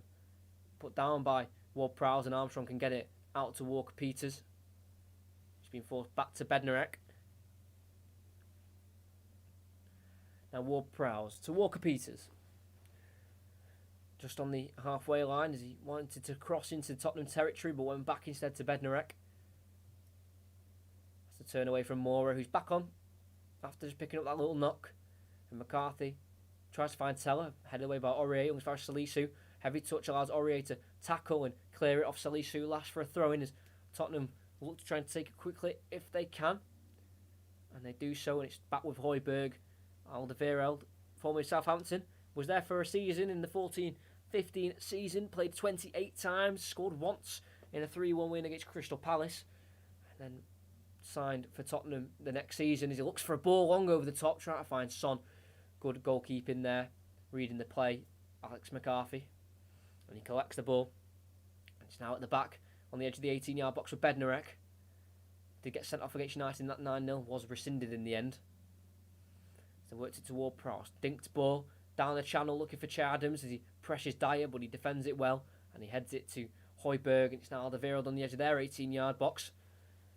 And back to Hugo Lloris, who won't be keeping a clean sheet today. He's conceded his 38th goal in the Premier League. He's going to be stuck on 10 clean sheets. Long ball forward. Falls to Lo Celso in the end. Now Lucas Moura. Out wide right we go to Bale. He's one-on-one with Salisu. Can't get beyond the left back. Great challenge by Mohamed Salisu as he goes inside towards Ward-Prowse. Just about finds him. And it's now with Nathan Teller. Salisu kicks off Aurier last, throwing for Southampton.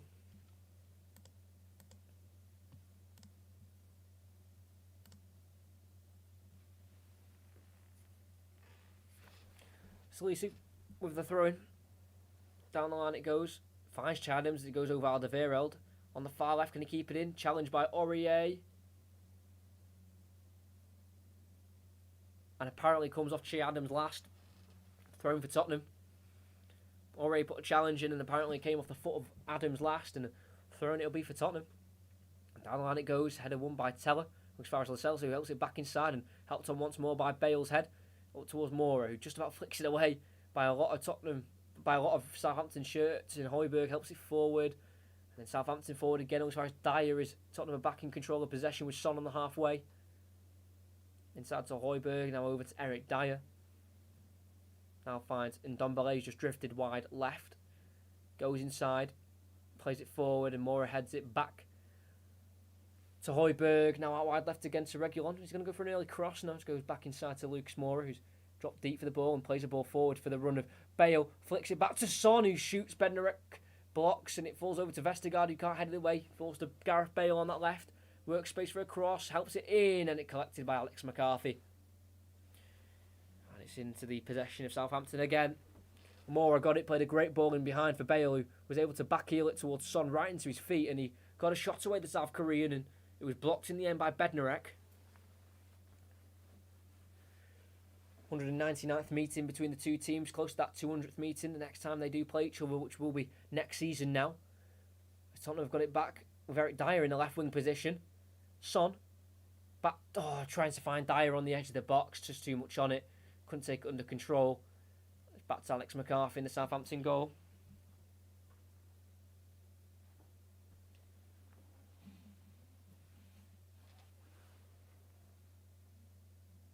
Bednarek. Hoofs it up the field. Can't win it there. Adams on Dyer. And Tottenham want to break forward. Bale around the corner. Aurier's been caught out and caught apparently by Nathan Teller, and a free kick's been given for Spurs to take. I thought it was a risky ball that by Bale, because Aurier was leaving his position exposed, but apparently he was fouled. Aurier as he got onto the ball.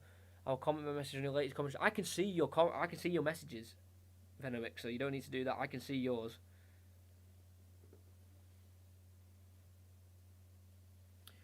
Reguilon. Inside towards Moura. Misplaced ball. Bednarek now to Walcott. Can't get beyond Reguilon as he wins it back for his team. And inside he goes towards Ndombele, but he's been caught out by Adams. And he distributes to Walcott 1-2. Back to Adams on the right. They've got a chance here, Southampton, as he switches it. Nice ball to Teller. Goes inside towards Armstrong. Just a misplaced ball again, and Lascelles can pickpocket Armstrong. And Tottenham are back in the possession with a ball launched forward to Son. Brings it down beautifully. Pressured by Walker Peters, who's had a great performance. Does end up working himself away from the right back, Son. And swinging it out right to Aurier, who's joining the attack again. Aurier back on the halfway line, it is to Højbjerg. Alderweireld. Højbjerg, Alderweireld. Nice bit of a triangle here on the halfway line. For Alderweireld as he goes over to Eric Dyer. Not lost at home on a Wednesday, Tottenham, since 2016. On the first, in January 2016, as they lost 1-0 to Leicester. In the season, they ended up winning the league. I remember it being a Robert Hoof header at White Hart Lane. As Bale strikes from range, easy save for McCarthy. So they don't mind playing at home on a Wednesday. Tottenham. Last time they were beat, like I said, January 2016 against Leicester, who did end up winning the league that season in quite historic fashion. As Salisu tries to find Danny Ings on the turn, but stopped by Aurier, but he's tackled the Ivorian. Went out for a throw, and it goes as his tackle played it out of play. So Tottenham are back with a throw-in. 17 shots so far, 8 for Tottenham, 9 for Southampton, so there's been plenty of shots. 5 on target, 1 for Spurs, 4 for Southampton, as Aurier plays it down the line to Lascelles, gets beyond 1, and a second as Ward-Prowse intercepts, and a throw-in it is for Tottenham. Bale tries to take quickly, and he does do so to Moura. Tackled though by Bednarek, and Ward-Prowse lays it back into the keeper, and Tottenham lose the ball again. 54 minutes played. Vestergaard with the ball for Southampton as they lead 1-0. Goes in towards the midfield, flicked on by Walcott, always finds Alderweireld, who will bring it forward. So Eric Dyer, Son, and Ndombele over to Lo Celso. Not got many options. Very compact defending from Southampton. It'll be hard for them to break through. And Ndombele looks to, I think, scoop it in behind for Aurier, but he's completely misjudged it. And out for a goal kick it goes to Alex McCarthy. Benno Mixer, I don't know if you can hear me, but on the stream I can see your message when you put it in. So you don't have to comment on the other one. I can see it. But whoever subscribed as well, fantastic. I've just seen that. We're on 570 now.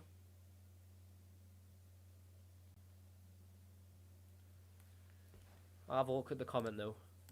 Get it up now. As Walker Peters has been found on the right. Breaks away, helps it forward to Che Adams, who's going to swing a ball early towards Alderweireld, whose header's poor, and it goes to Danny Ings on the edge. Works a shot on his right foot, and it's an easy save for Lloris in the end. Chance wasted really there by Danny Ings. He's already got one today. For some reason I can't see the comment now. I literally just had it. We've put it in the chat again, then I'll see it. For some reason it's not coming up on that last commentary. And if you're talking about other social media page, which I think was the comment, then I've got TikTok and Instagram. TikTok football commentaries YT, and Instagram's football_commentaries, and that's it. I've got a second channel as well if you're interested, but I don't really post on that anymore. That's more of a backup more than anything now. As Ings looks to be heading off. What's up here with Danny Ings? Is he being replaced? Is he just getting a drink? Is he okay? I've just turned back to the game and they kick the ball out of play, and Danny Ings looks to be holding the back of the right leg. Looks like he's just feeling the hamstring. Hopefully he'll be okay. The top goal scorer for Southampton this season, and the man who scored today. Did get a goal and an assist in the game against Burnley 2 games ago, which they won 3-2, and Danny Ings has been substituted off. Not a great sight for Southampton fans. He's felt the right hamstring and he's had to go off. They've not made a substitution yet, but they are going to. It's going to be, if I can speak, Ibrahima Diallo to come on the midfielder, the young Frenchman. Che Adams can't stop that from going out of play. Throwing for Tottenham in their own half. So they'll have a bit of a shift about here, I believe. So I'm presuming Armstrong will go out wide, and then either Walcott or Teller will go up front alongside Che Adams. We'll have to have a see who goes where. But that does not look great. Ice on the back of the hamstring for Danny Ings. He felt it straight away. They kicked it out of play and he went straight off the pitch. As Lo Celso now has it. Swings it out wide, lets it to Reguilon. Brings it down. Tottenham on the attack in the final third. Numbers are forward. He puts a crossfield ball into Bale, who tries to head it into the box to keep it alive. But in the end, it's gone out of play. And a goal kick for Southampton it is. Santiago Leon. Great name, by the way. Hello, come on, you Spurs. We've got a Spurs fan. Like I said, you're out of the Super League now, so you've got the full right to celebrate your team scoring now, because you've got to get behind the players. You know, you've got your club back in a way. I know the owners are still, you know, betraying you, but you know, you're not in that Super League anymore like the other 6 as well. Vestergaard works it out right to Walker Peters, poor touch. Looks like Armstrong's gone up front for now. Walcott stayed on the right, Teller stayed on the left, and Armstrong's up front with Che Adams.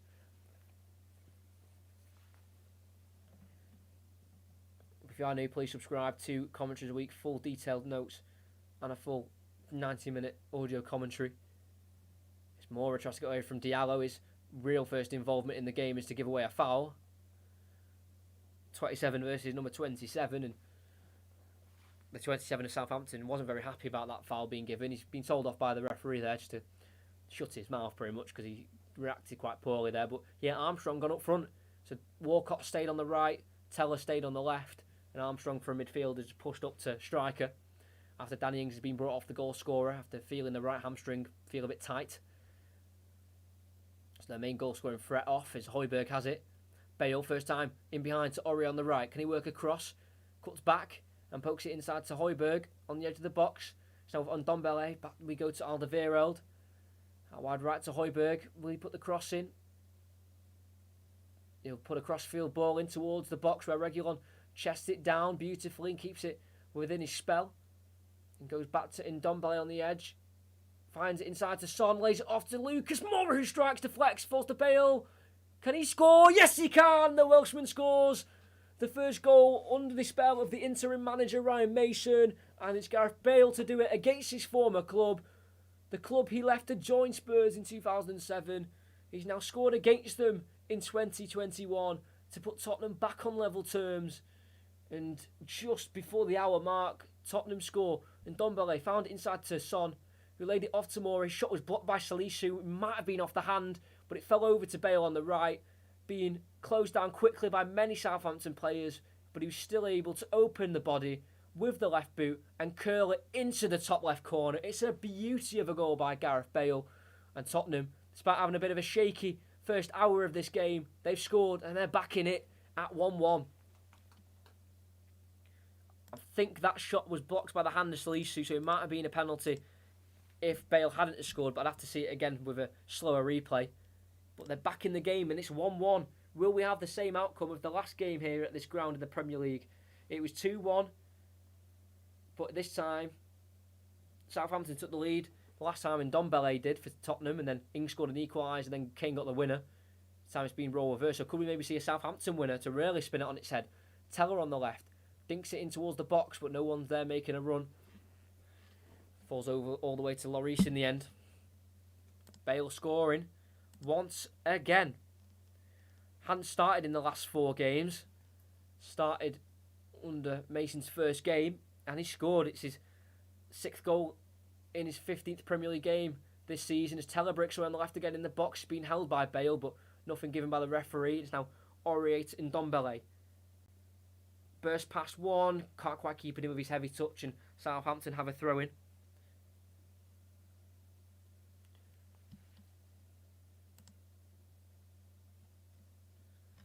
But thanks to everyone who is here joining and liking and commenting and subscribing. It does mean a lot.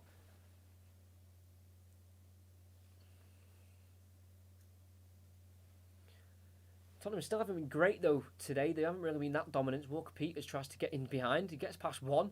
Stopped by Ndombele, and then Reguilon recovers and takes the ball away from him. And it's now with Dyer. Ndombele on the left back position, in the left back area. Rabona's it clear down the line towards Lo Celso. Picked up by Bednarek, who lays it into Ward-Prowse. Hooked over, looking for Armstrong in the midfield, who I think's dropped into midfield now. Walcott's up front and he's lost it. Now Aurier. Great reaction though from Southampton, despite being beaten in the FA Cup semi-final on Sunday. But can they defend this attack? It's Aurier just got it off Bale. It's now with Moura. Reguilon's got space down the left as Moura looks to the left, but he's been pickpocketed by Ward-Prowse. It's been worked up to Walcott. He loses it to Højbjerg, and it's out to Reguilon. Can they spin the game on its head within minutes? Lo Celso backheels it to Son. He's just found himself in the box with a bit of space. Can't get beyond Vestergaard and Salisu. And Southampton bring the ball away. Great run. Gets beyond Ndombele there, Armstrong. He's got Adams with him and Walcott. He looks for Walcott in behind. Can't quite get it towards him. It was an adventurous ball. Nearly found the former Everton and Arsenal player, Walcott, but not in the end.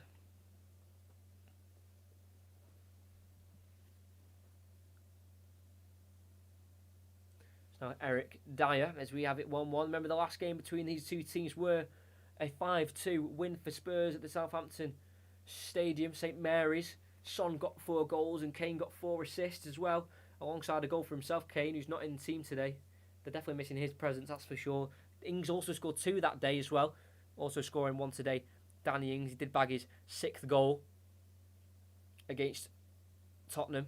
Loves to go against Tottenham as Bale charges down the left-hand side. Tries to get an outside of the boot, crossing with his left foot. Can't quite do so. And it's now Nathan Teller in the left-back area as he nearly gets dispossessed towards the corner flag, but he's moved away from Bale and clears down the line off Ndombele last. And a throw-in it is for Southampton as they relieve some pressure.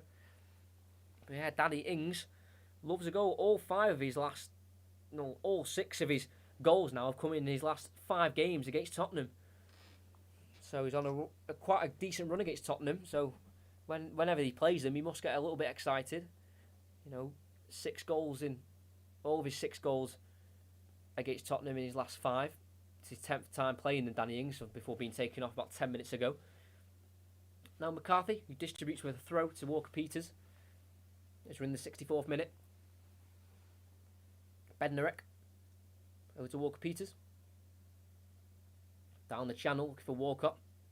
Won by Dyer. Down the line to Reguilon, inside to Højbjerg, back to Alderweireld we go. They've had to go to Hugo Lloris, and then like 34 years of age now, Hugo Lloris. Boxing Day of this year, he'll be turning 35 as well. Been at the club now for coming up to 9 years. Signed from Lyon in 2012. He's made 645 club appearances. Obviously now 646, and that's for Spurs, Lyon and Nice respectively. As Lo Celso's worked it to Reguilon, as they won't be keeping a clean sheet today, but they could come away with 3 points if they get the next goal. Højbjerg, quite far back into the Southampton half as they play it forward to Son on the left. Now Reguilon, we're in the final third. He has to go back to Højbjerg in the end. So again, it's a condensed bit of space there as Southampton sit back in their red shirts. Son, side to Højbjerg, back out wide to Reguilon. There's no one in the box for Tottenham, but he does zip it into Lo Celso. He tries to get beyond Bednarek. Can he do so? He plays it across towards Bale, and Salisu, who's just about pokes it away. And a corner kick it'll be. He's done well there, Lo Celso. I said there's no one in the box in terms of a crossing position, so he just played a zipped ball into Lo Celso, who took it on the turn, tried to get beyond Bednarek. It deflected off the Polish's knee, forward towards McCarthy, and there was a chase on between Bednarek and Lo Celso as it came off Bednarek, then off Lo Celso, and he chased it down and just about was able to square it to Bale. And thankfully for Southampton, Salisu was on his toes and took it away from the toes of Bale. He tried to get his brace for today's game. Corner it is though for Tottenham. Towards the far post it goes, where a fall all the way across to Højbjerg on the opposite side, right towards the other corner flag. Works it to Lo Celso. Ball through towards Son, picked up by Salisu, and as far as Reguilon, who helps it back in towards Lucas Moura, who's held Walker Peters down, and a free kick it'll be for Southampton inside their own box.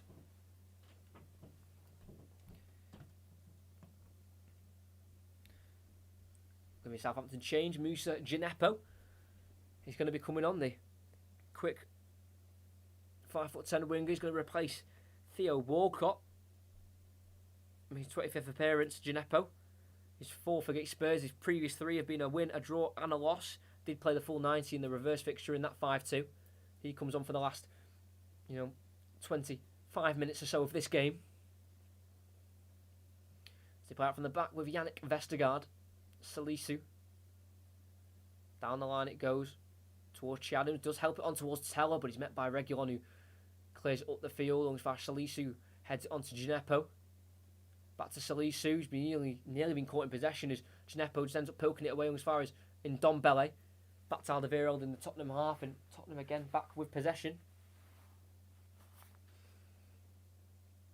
Dyer over to Alderweireld. Nearly got caught in a bit of bother there, Gineppo and Salisu just before there. They're lucky to get the ball away and not be dispossessed where they were in their own half, because Tottenham could have pounced on that. They have shifted it over to Reguilon on the left. Down the line towards Son, it's been found. Can he get the square ball in? Yes, he can, but Salisu's there again to intercept, and Bednarek can clear. Up towards Armstrong, he's been dispossessed on the edge of the box, but Walker Peters can bring it away. Charges away. He's got options to his left, and it's Gineppo. Lays it into Diallo. Overlooking towards Teller, but it's right to Eric Dyer. And Spurs are back in possession.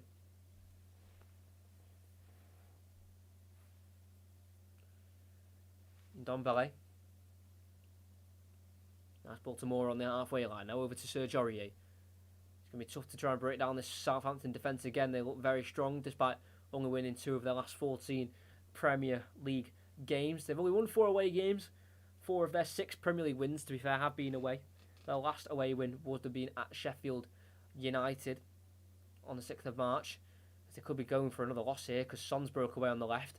Goes onto the edge of the box to Moura, who pokes it away to Lo Celso. Now Ndombele back to Lo Celso.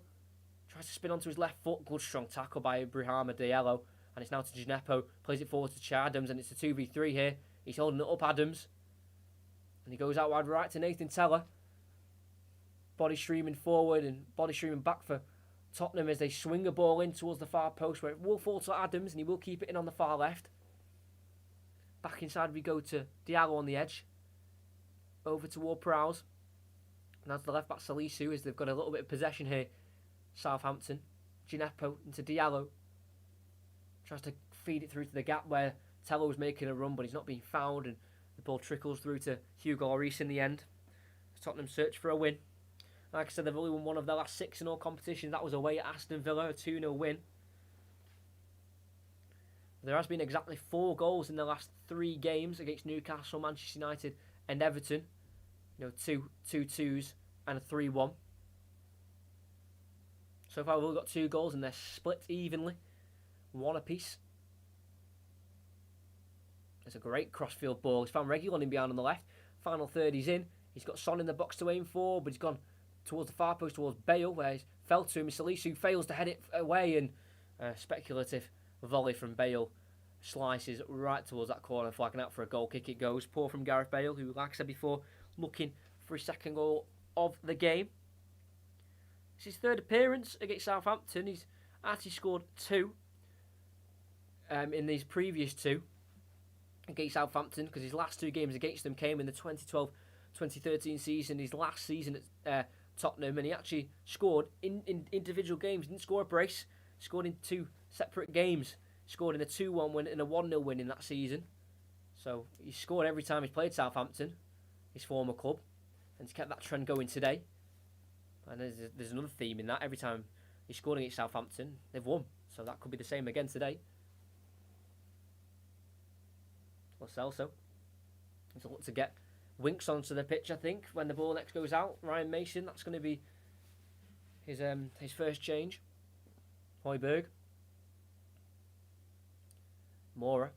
Forward to Lo Celso on the left. Can't quite distribute it out wide left to Reguilon, and the referee sees it as a fair challenge, so Lo Celso stayed down, but Armstrong will bring it away. Chadham's making a run in behind. He's got Teller to his right as well. He used Teller. Not quite the same intensity in their counter-attack, Southampton, as they've slowed it down now with Diallo in the midfield on the ball, the young Frenchman.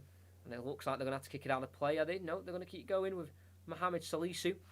No reason to kick the ball out of play, and they've done it anyway. I know it shows sportsmanship, but there's no reason to kick the ball out of play, because Lo Celso is back on his feet. He is hobbling though a little bit as he felt the pressure of that challenge. He got the ball given to him, he had his back to goal, and as he tried to turn, he was just met strongly by Walker Peters, but he won the ball first and then took the man, so I don't think that's really a foul, and I don't really see the contact. Maybe a bit of pressure on the ankle, but fair challenge for me, and Walker Peters says he's sorry, but he had every right to go for that.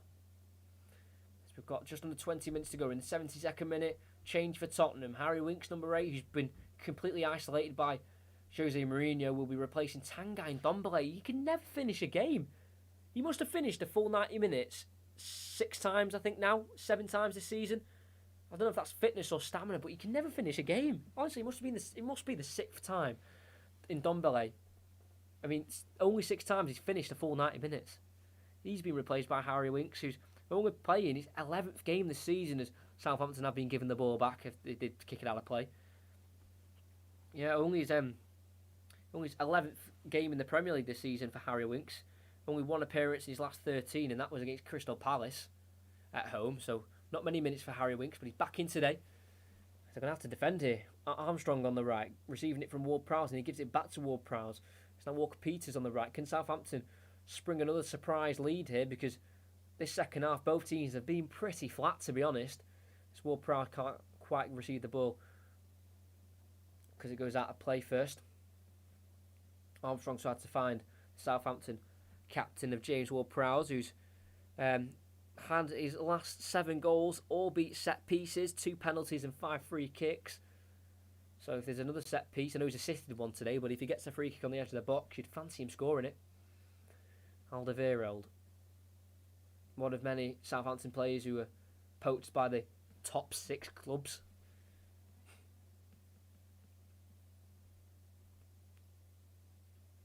Dyer. This will be a massive dint in their top 4 hopes, or their European hopes. Tottenham, because they do currently sit 7th, and this will put them on 51 points. Reguilon inside, right toward Prowse. Armstrong, tackled though by Reguilon, good recovery by the left back. It's now Winks in the Tottenham half, over to Serge Aurier. Nice ball inside to Lo Celso, takes it on the turn. He's got options, and he's got a gap through to Reguilon. He's in the box on the left, will he find a cross? He pulls it back towards Heung-min Son, and that's Tottenham in the lead. They've been knocking at the door ever so slightly, Tottenham, trying to just push that door down, and eventually the South Korean Heung-min Son blasts the door open as he sees 3 points inside that house. Winks starts it, plays it over to Aurier. Great ball by Aurier though, inside to Lo Celso, took it on the turn, space opened up on that right, got it through to Reguilon, pull back, easy as you like, 12 yards out, rifles it home, Heung-min Son, low on the ground, McCarthy no chance. Son scores his 15th goal in the Premier League this season, his 20th in all competitions, and his 45th game of the season, Heung-min Son. And probably on the balance of the second half, you could say Tottenham, maybe. Not really, though. They haven't been lightning Tottenham. They haven't been dangerous as such. They've had a few chances, but when they've had main, goal-scoring chances, to be fair to them, they've took them, and Southampton haven't. And that's why Spurs have turned the game around, and they lead. As they check a possible offside. Let's have a look. Oh, it's when Son shoots, Mora is in line of the goal. Is in line of the keeper's sight as the shot is took, and it does block the view of McCarthy. And he's in an offside position. My argument would be, if McCarthy has a clear sight of the ball without Mora, he doesn't save it anyway. That's my argument, but he does block the line of sight of the goalkeeper, Mora, as he was just running across the goal, because obviously he was also making a run for a pullback by Reguilon. So the referee will have a look on the monitor. He's offside, I think, Mora. And he does block the eye line, I think, just about of McCarthy. But like I said, if Mora's not in the way, McCarthy doesn't save it anyway. It doesn't indicate a change. Oh, he's offside. He's giving it. Goal disallowed. Mora blocking the eye line of the keeper in an offside position, and it's back to 1-1. Like I said, they were knocking at the door. They'd knocked the door down, and they saw 3 points in the house waiting for them. But those 3 points, I'm going to have to wait a little bit. They're locked in the safe. They're locked in the family safe in the attic. They're going to have to break a few more doors down to try and get the 3 points. Very unlucky, though. It's a well-worked goal by Tottenham, and it's unlucky to be disallowed, but he did block the eye line of the goalkeeper as he was making a run across Lucas Moura. And Son doesn't have his 15th for the season in the Premier League, and he doesn't have his 20th in all competitions. He'll have to wait. As we're back underway, we're in the 76th minute, nearly hitting the 77th, and Tottenham are on the ball with Bale. Tries to play a crossfield ball towards Son. Armstrong chases him down, but he touches it down to Reguilon, who would have got the assist for that goal. Inside to Lucas Moura, the culprit of being offside. Can't quite find Reguilon, and it's fell to Ibrahima Diallo. Heavy touch, and Aurier can take it off him. And Tottenham, who are now looking a little bit more lively in their play.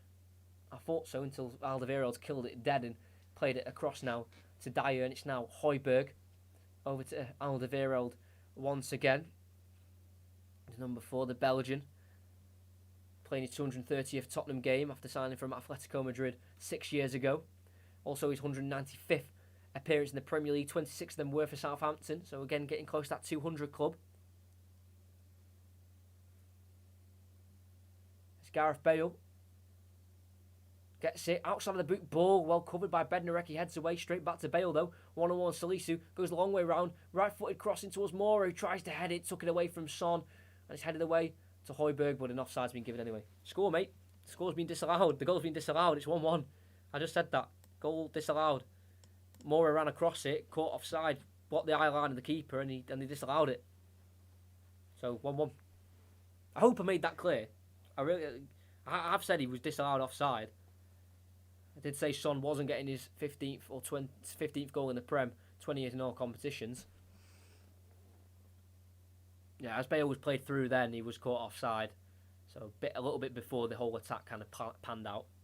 But yeah, please tell me I made that clear, that the goal had been disallowed. I hope I did. Another change, Giovanni Lo Celso off for Eric Lamela. He also has a goal against Southampton. That was back in a 2-2 draw in the 14-15 season. Also got 29 minutes, so about half an hour in the 5-2 win as well for Eric Lamela. 1 goal this season as well, and you might remember the goal. It's an unbelievable Rabona goal, and he also got sent off in the same game against Arsenal away. One of the losses they picked up in their last 6. 1 win in their last 6. So they're going to make it 1 in their last 7. It'll be 3 draws, 3 losses in that time. So Ward Prowse helps it forward. Shea Adams knocked down to the ground by Eric Dyer. Foul and a free kick for Southampton. Okay, mate, I was out of the room. Okay, that's fine. I just didn't want to think I'd explained it properly, that's all. 10 minutes to go plus added on time. The Super Six, or one of the Super Six, so-called Super Six, are struggling to beat Southampton. I would love to see how they would have done playing the likes of Barcelona, Real Madrid every week. Ridiculous idea, seriously.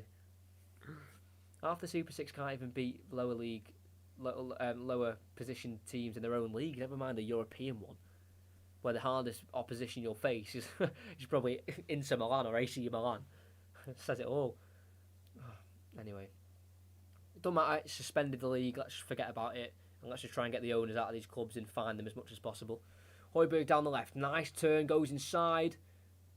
Højbjerg's not happy about something. Oh, he's blown. Højbjerg was just, I think, pulled behind there, but as he turned, he actually got away from his man, and the ref blown for a foul instead of playing advantage. Poor by David Coote. But yeah, VAR was Jonathan Moss, by the way, so for that decision. So he was the one who told the referee to go to the monitor to have a look if Mora was in the sight of the keeper. Aurier.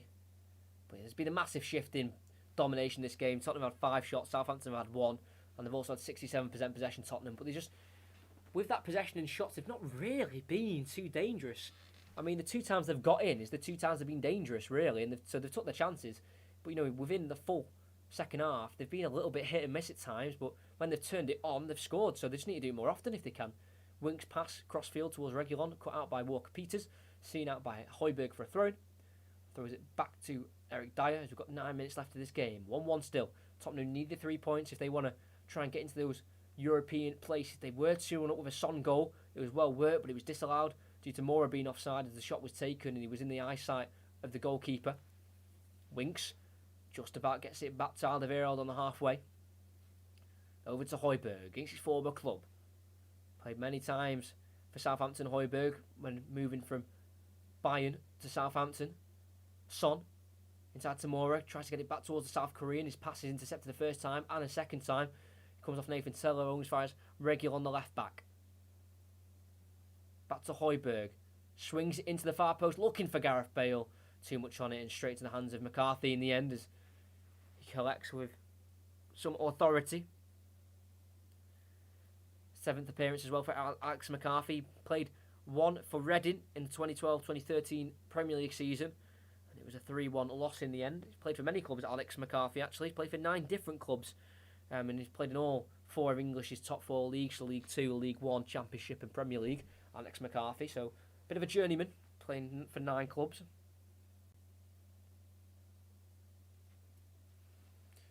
Højbjerg takes down a Southampton player in the Southampton half, and it is Stuart Armstrong, but he's back on his feet, the former Celtic midfielder. And we've got another change. It's going to be Steven Bergwijn. It's a bit of a rare one. Bale is the man coming off. Obviously, they've seen he's run out of fuel, as he did get Tottenham back on level terms after an hour, bending a beautiful ball into the top left corner to level it up in this game. But he's been replaced by Steven Bergwijn. Previously, before this game, Bergwijn had only played in 1 of his last 10 games, and that was against Villa in the win. So he's had limited game time, Steven Bergwijn. His first job is to close down Solis, who can't stop the pass. Aurier can, though. And he works it off Adams last for a throw for his team. So, a bit of a rare appearance for Bergwijn in recent times. He's not scored yet this season, the Dutchman. Has got 3 Premier League goals in 31 appearances before today. As Gineppo wins it and is brought down, and a free kick it is for Southampton. Thanks for everyone who stuck around, though. It's about 6 people, decent amount of likes and a few new subscribers. It's great to see. I said next commentary Sunday, Aston Villa versus West Brom, massive for Europe and relegation. There's another change going to be made for Southampton this time. Nathan Redmond is going to be coming on, the number 11, who had a great game against Bournemouth, the last commentary I did on Southampton, but up there for man of the match for me. He's kind of petered out in the second half just due to Southampton not being as attacking as Nathan Tella. He'll be coming off. The 21-year-old was signed from Arsenal in 2017. Nathan Tella. So playing another rival, and he'll be replaced by Nathan Redmond.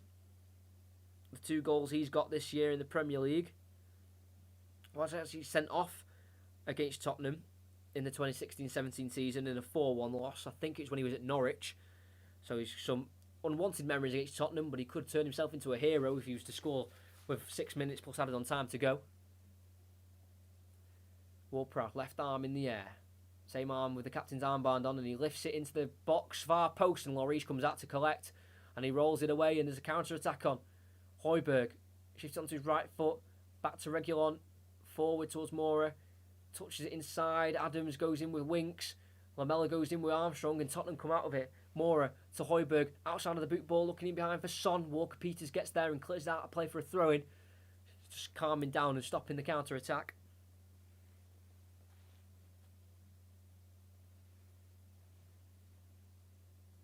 Moura, back to the halfway line to Eric Dyer.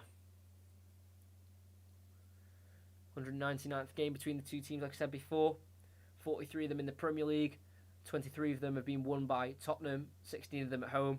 And Southampton have won 13 Premier League games against Tottenham, 3 of them away. So who will come out with the points this time, or will they be shared? Here's Lamela, works it to Reguilon. Far left is Son, he finds him.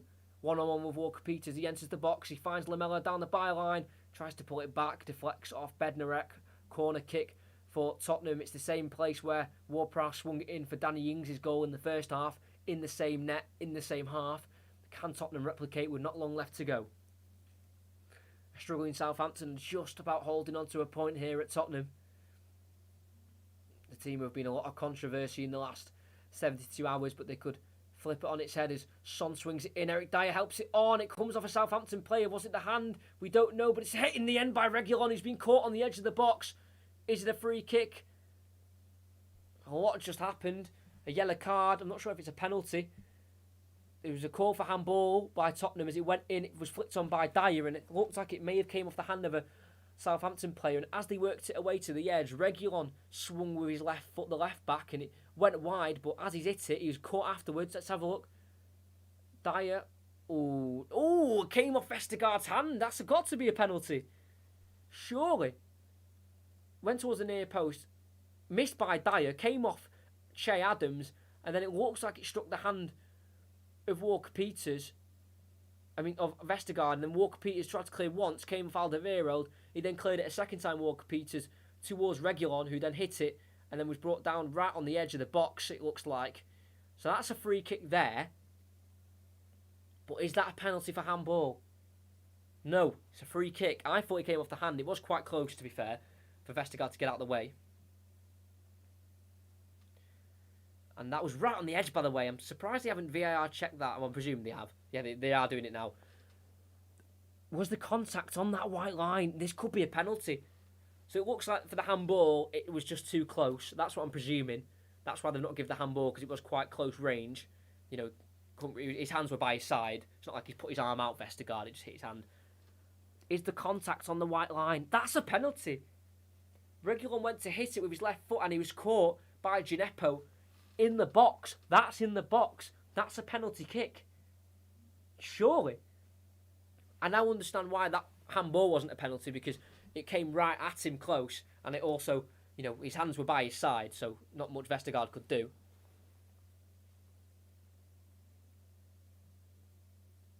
Over VAR, I've overturned it, and it's a penalty kick. Reguilon's left boot was inside the box as it was clipped by Gineppo as he looked to strike it in, and the substituters conceded the penalty. And in the 88th minute, we've had late drama here as Tottenham could nick the game against Southampton. Southampton players are complaining, but I'm not sure what about. I know they haven't seen the replays. That definitely, that contact definitely came inside the box. I don't even think it was on the white line. I think his left foot where it was caught was in the box. And Heung-min Son, who thought he'd had the winner about 10 or 12 minutes ago, it was ruled out for offside as Lucas Moura blocked the eyesight of the goalkeeper. And I said he'd scored his 15th Premier League goal and his 20th in all competitions. It was ripped away from him, but he's got a chance to get it back and claw those 3 points right at the death. Usually Kane would have these, but he's not on the pitch today. It's all down to the South Korean Heung-min Son. Can he score? He's against McCarthy. He's got 10 goals against Southampton in 12 previous appearances. 4 of them came in the 5-2 in the reverse fixture in the 89th minute. Heung-min Son against McCarthy. puts it home, sends the keeper the wrong way. It goes into the top right corner. Relief for Tottenham Hotspur. Southampton sink again.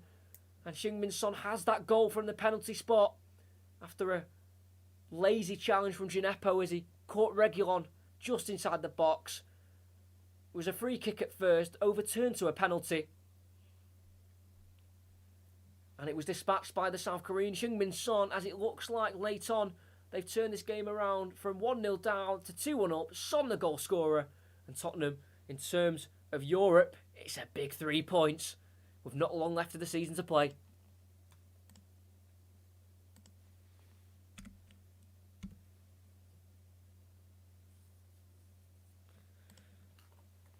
They're looking if it was actually a penalty, because for me, he's gone in, studs up there, Gineppo. I know he tried to block the shot, but he's gone in, studs up. 6 minutes added on as Vestergaard's headed into the box. Redmond tries to get on the end of it, but Dye's headed away. Southampton are going to throw everything at this and the kitchen sink. It'll be only 2 wins in 15 now for Southampton. The best they can get is a draw.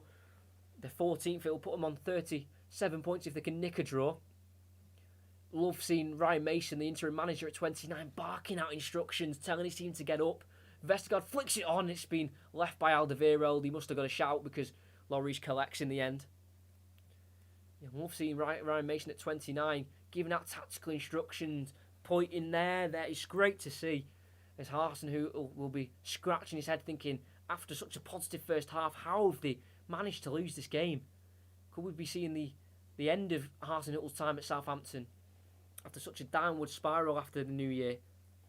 Walker-Peters in the defensive third. Back to Bednarek it goes. Clips it down the line towards Ward-Prowse, who goes back inside to Walker-Peters, formerly of Tottenham. Cleared down the line, helped on by Redmond. Can't be won by Che Adams. It's now Dyer. Left-footed ball scooped up in the air and chested down to Eric Lamela by Son. He gets beyond one and a second.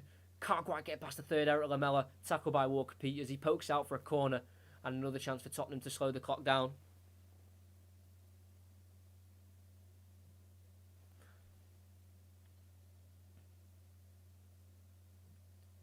Still barking out the instructions, really confident. 29 years of age. Like I said, nearly half of this squad, or about a quarter of this squad, is older than him. To gain that respect straight away, and to be able to be confident in his instructions is great to see. And Son is going to take the corner. It's going to go in the corner with Eric Lamela. Tackled by Redmond, out for a throw, and it goes. Son to take the throw. 2 minutes of the 6 added on has been played. Tottenham, after a poor first half and a not so great second, they've been able to overturn a 1-0 deficit after Southampton's really strong first half, and they've just not been able to match it in the second. They've been really poor, Southampton, in the second. And, if you're not good enough, you will lose games in the Premier League, even if you think you deserve it. It's Ward-Prowse. They've got it off Tottenham from that corner flag. South Armstrong. Late drama in the game here at the Tottenham Hotspur Stadium.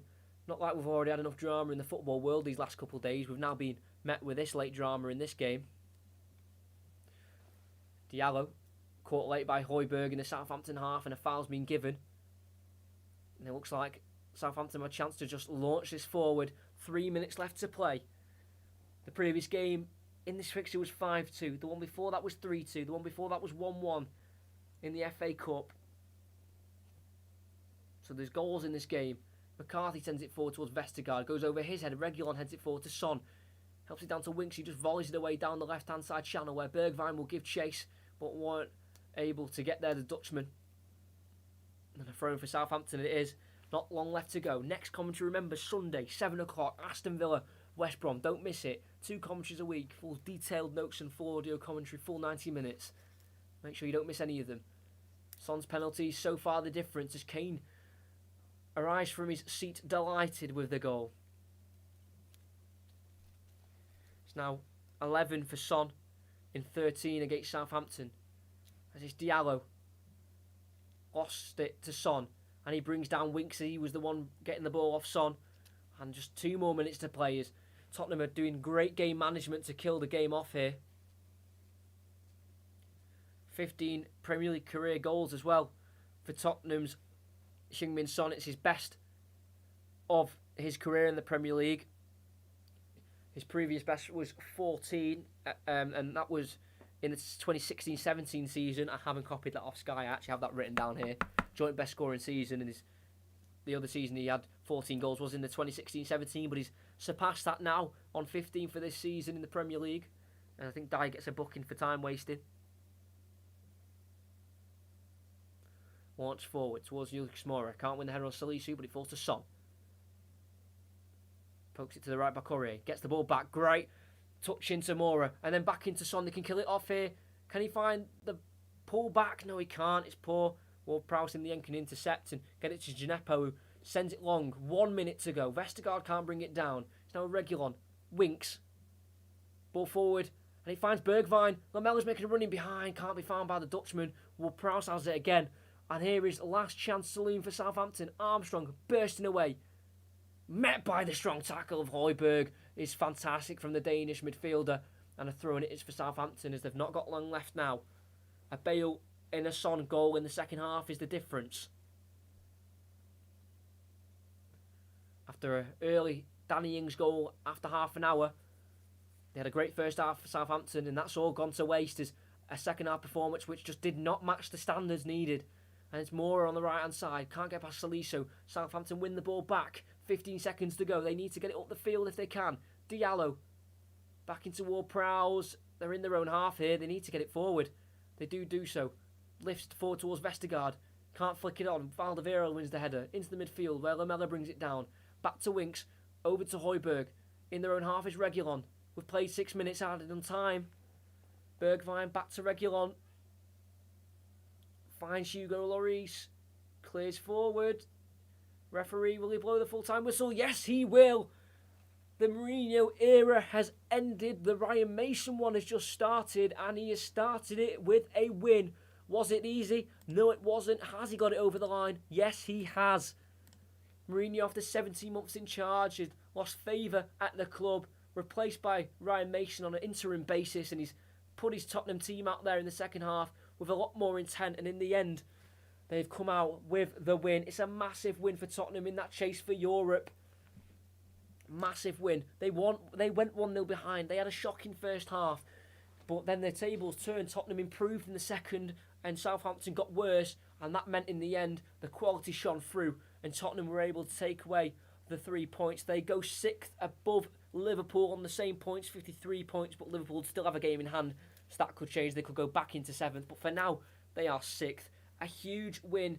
It stops that 1 win in 6th. It's now 2 wins in 7, so at least they're not, tailoring off at the wrong part of the season. This is the business end. This is where they need to be winning as many games as they can, no matter how they can do it. They need to, and they've done it today.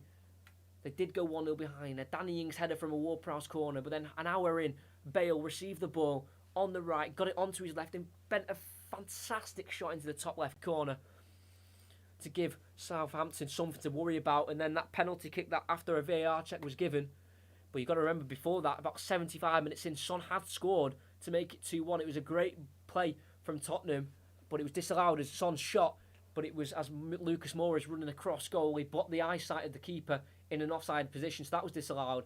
And then in the 90th minute, Heung-min Son, after a VAR check for the penalty, it was found that Gineppo had caught Reguilon in the box and not on the edge of the box. Penalty was given, taken by Son to bag his 15th Premier League goal and his best scoring Premier League season. And it gave Tottenham the 3 points, and a vital 3 points post-Mourinho era. Could this be a new Tottenham we see now? I doubt Ryan Mason will get the full-time job, but if they can maybe show a bit of belief under him, then he could even get a first-team role. Might not be the manager, but he could definitely see himself in a first-team coaching role, but we'll just have to see. But despite Southampton being on top in the first half, they couldn't see it through into the second. Tottenham slightly improved in the second, and that was all that was needed to win the game. Slight improvement shows the form of Southampton. If a team like Tottenham, who were struggling, just turned the heat on a tiny bit, they could turn the game around. They did just that, and after late drama at the end of this game with that penalty incident, Son tucked it home under quite nervous circumstances in the 90th minute to give Tottenham the lead. and to give Tottenham the 3 points. And after scoring 4 in the reverse fixture, he got 1 in this one, meaning he scored 5 against Southampton this season, 11 in his 13 appearances he's now played against the Saints. And that's why he's been Tottenham Player of the Year twice, 2 years on the bounce in the 2018-19 season and the 2019-20 season. Shows the importance of Heung-min Son alongside Harry Kane. Sorry if you can hear that. This game was just a heart racer, yeah, 100%, especially the end. I'm hoping I made it that way for you. That shows that I've made it exciting. Hopefully the City Villa game is a good game. Hopefully, yeah, I'll be watching that as well. About 15 minutes time. Thank you so much. Thank you so much to Santiago Leon for watching. I think you subscribed, and I'm presuming you're one of the subscribers that joined. If you were, thank you very much. Make sure you do recommend the channel to people. Make sure they subscribe and try and hit 600 subscribers. We're on 570. Thanks to everyone who also liked as well. Let's see, we ended the stream on 10 likes. Exactly. It's a great milestone to hit. It's been a really good stream. Make sure you're here. Sunday, Aston Villa, West Brom. Big game for Europe if Aston Villa can just sneak their way in there, because they've got quite a few games in hand. And then West Brom, if they want to try and make a great escape, they have to win that. So make sure you're here. Sunday, 7 o'clock. And then next Tuesday, so 6 days' time, if it goes ahead, obviously, we're going to have to hear... We're going to have to hear a lot of news, but if the Real Madrid-Chelsea game goes ahead, Champions League semi-final, the first leg will be here at 8 o'clock on the 27th of April. So make sure you just keep a look out on the channel. There's always 2 commentaries a week on this channel, full detailed notes, 90-minute audio commentary. So thanks to everyone who's been here. Matthew's going to be here. It's great to hear. I'm looking forward to seeing you. And yeah, until Sunday, that's the end of the stream.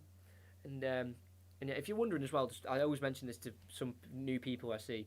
If you're wondering, why does he only do 2 commentaries a week? All you have to do is sit here and watch a game and commentate on it. But like I say, I'm going to start saying full detailed notes, because look at that. During the week, when I got school as well, I sit down and write down all these notes on players, so I know exactly what their form is. It's actually quite a lot, if you can see there. I don't know what you can see, but basically I have like how many games they played in all competitions this season, how many in the league, how many against the opposition, and then a bit of a random fact, you could say, to kind of change up a little bit. Then how many Premier League games they played, when they joined, who they joined from, how many appearances and goals and assists for the club they're currently at, their age, date of birth, nationality, and how many appearances they play for the country. So yeah, that's why I only do 2 a week. If you're interested.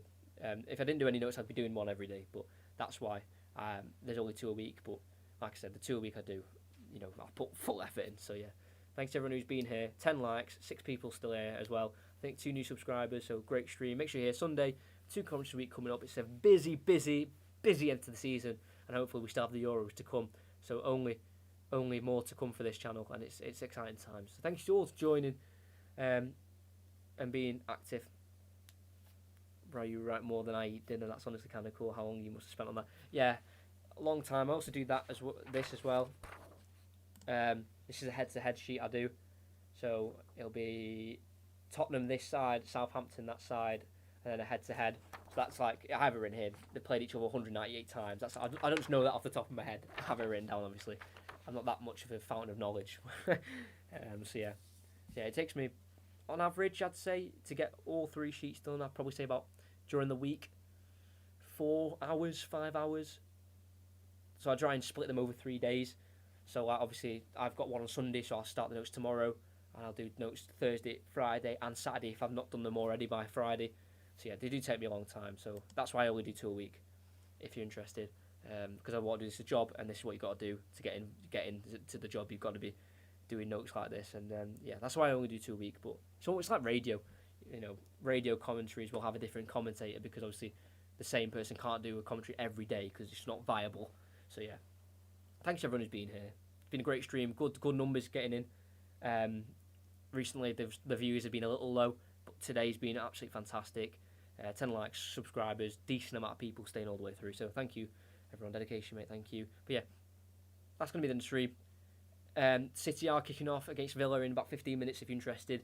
If you may have forgot. So if you want to watch that game, then yeah, that's on in 15 minutes. But for this one, we have seen Spurs come out of a little bit of a sticky situation with Daniel Levy, but their players did not let that affect them. They've come away with the 3 points against Southampton, coming from 1-0 behind to win it at the death 2-0 with a Heung-min Son penalty. No Kane, no problem. Will they have him though for the League Cup final? We'll have to see. But it's a great start for Ryan Mason. He's got off to a winning start as a Tottenham interim manager as the Mourinho era finishes and a new one begins at Tottenham. It finishes Tottenham 2, Southampton 1.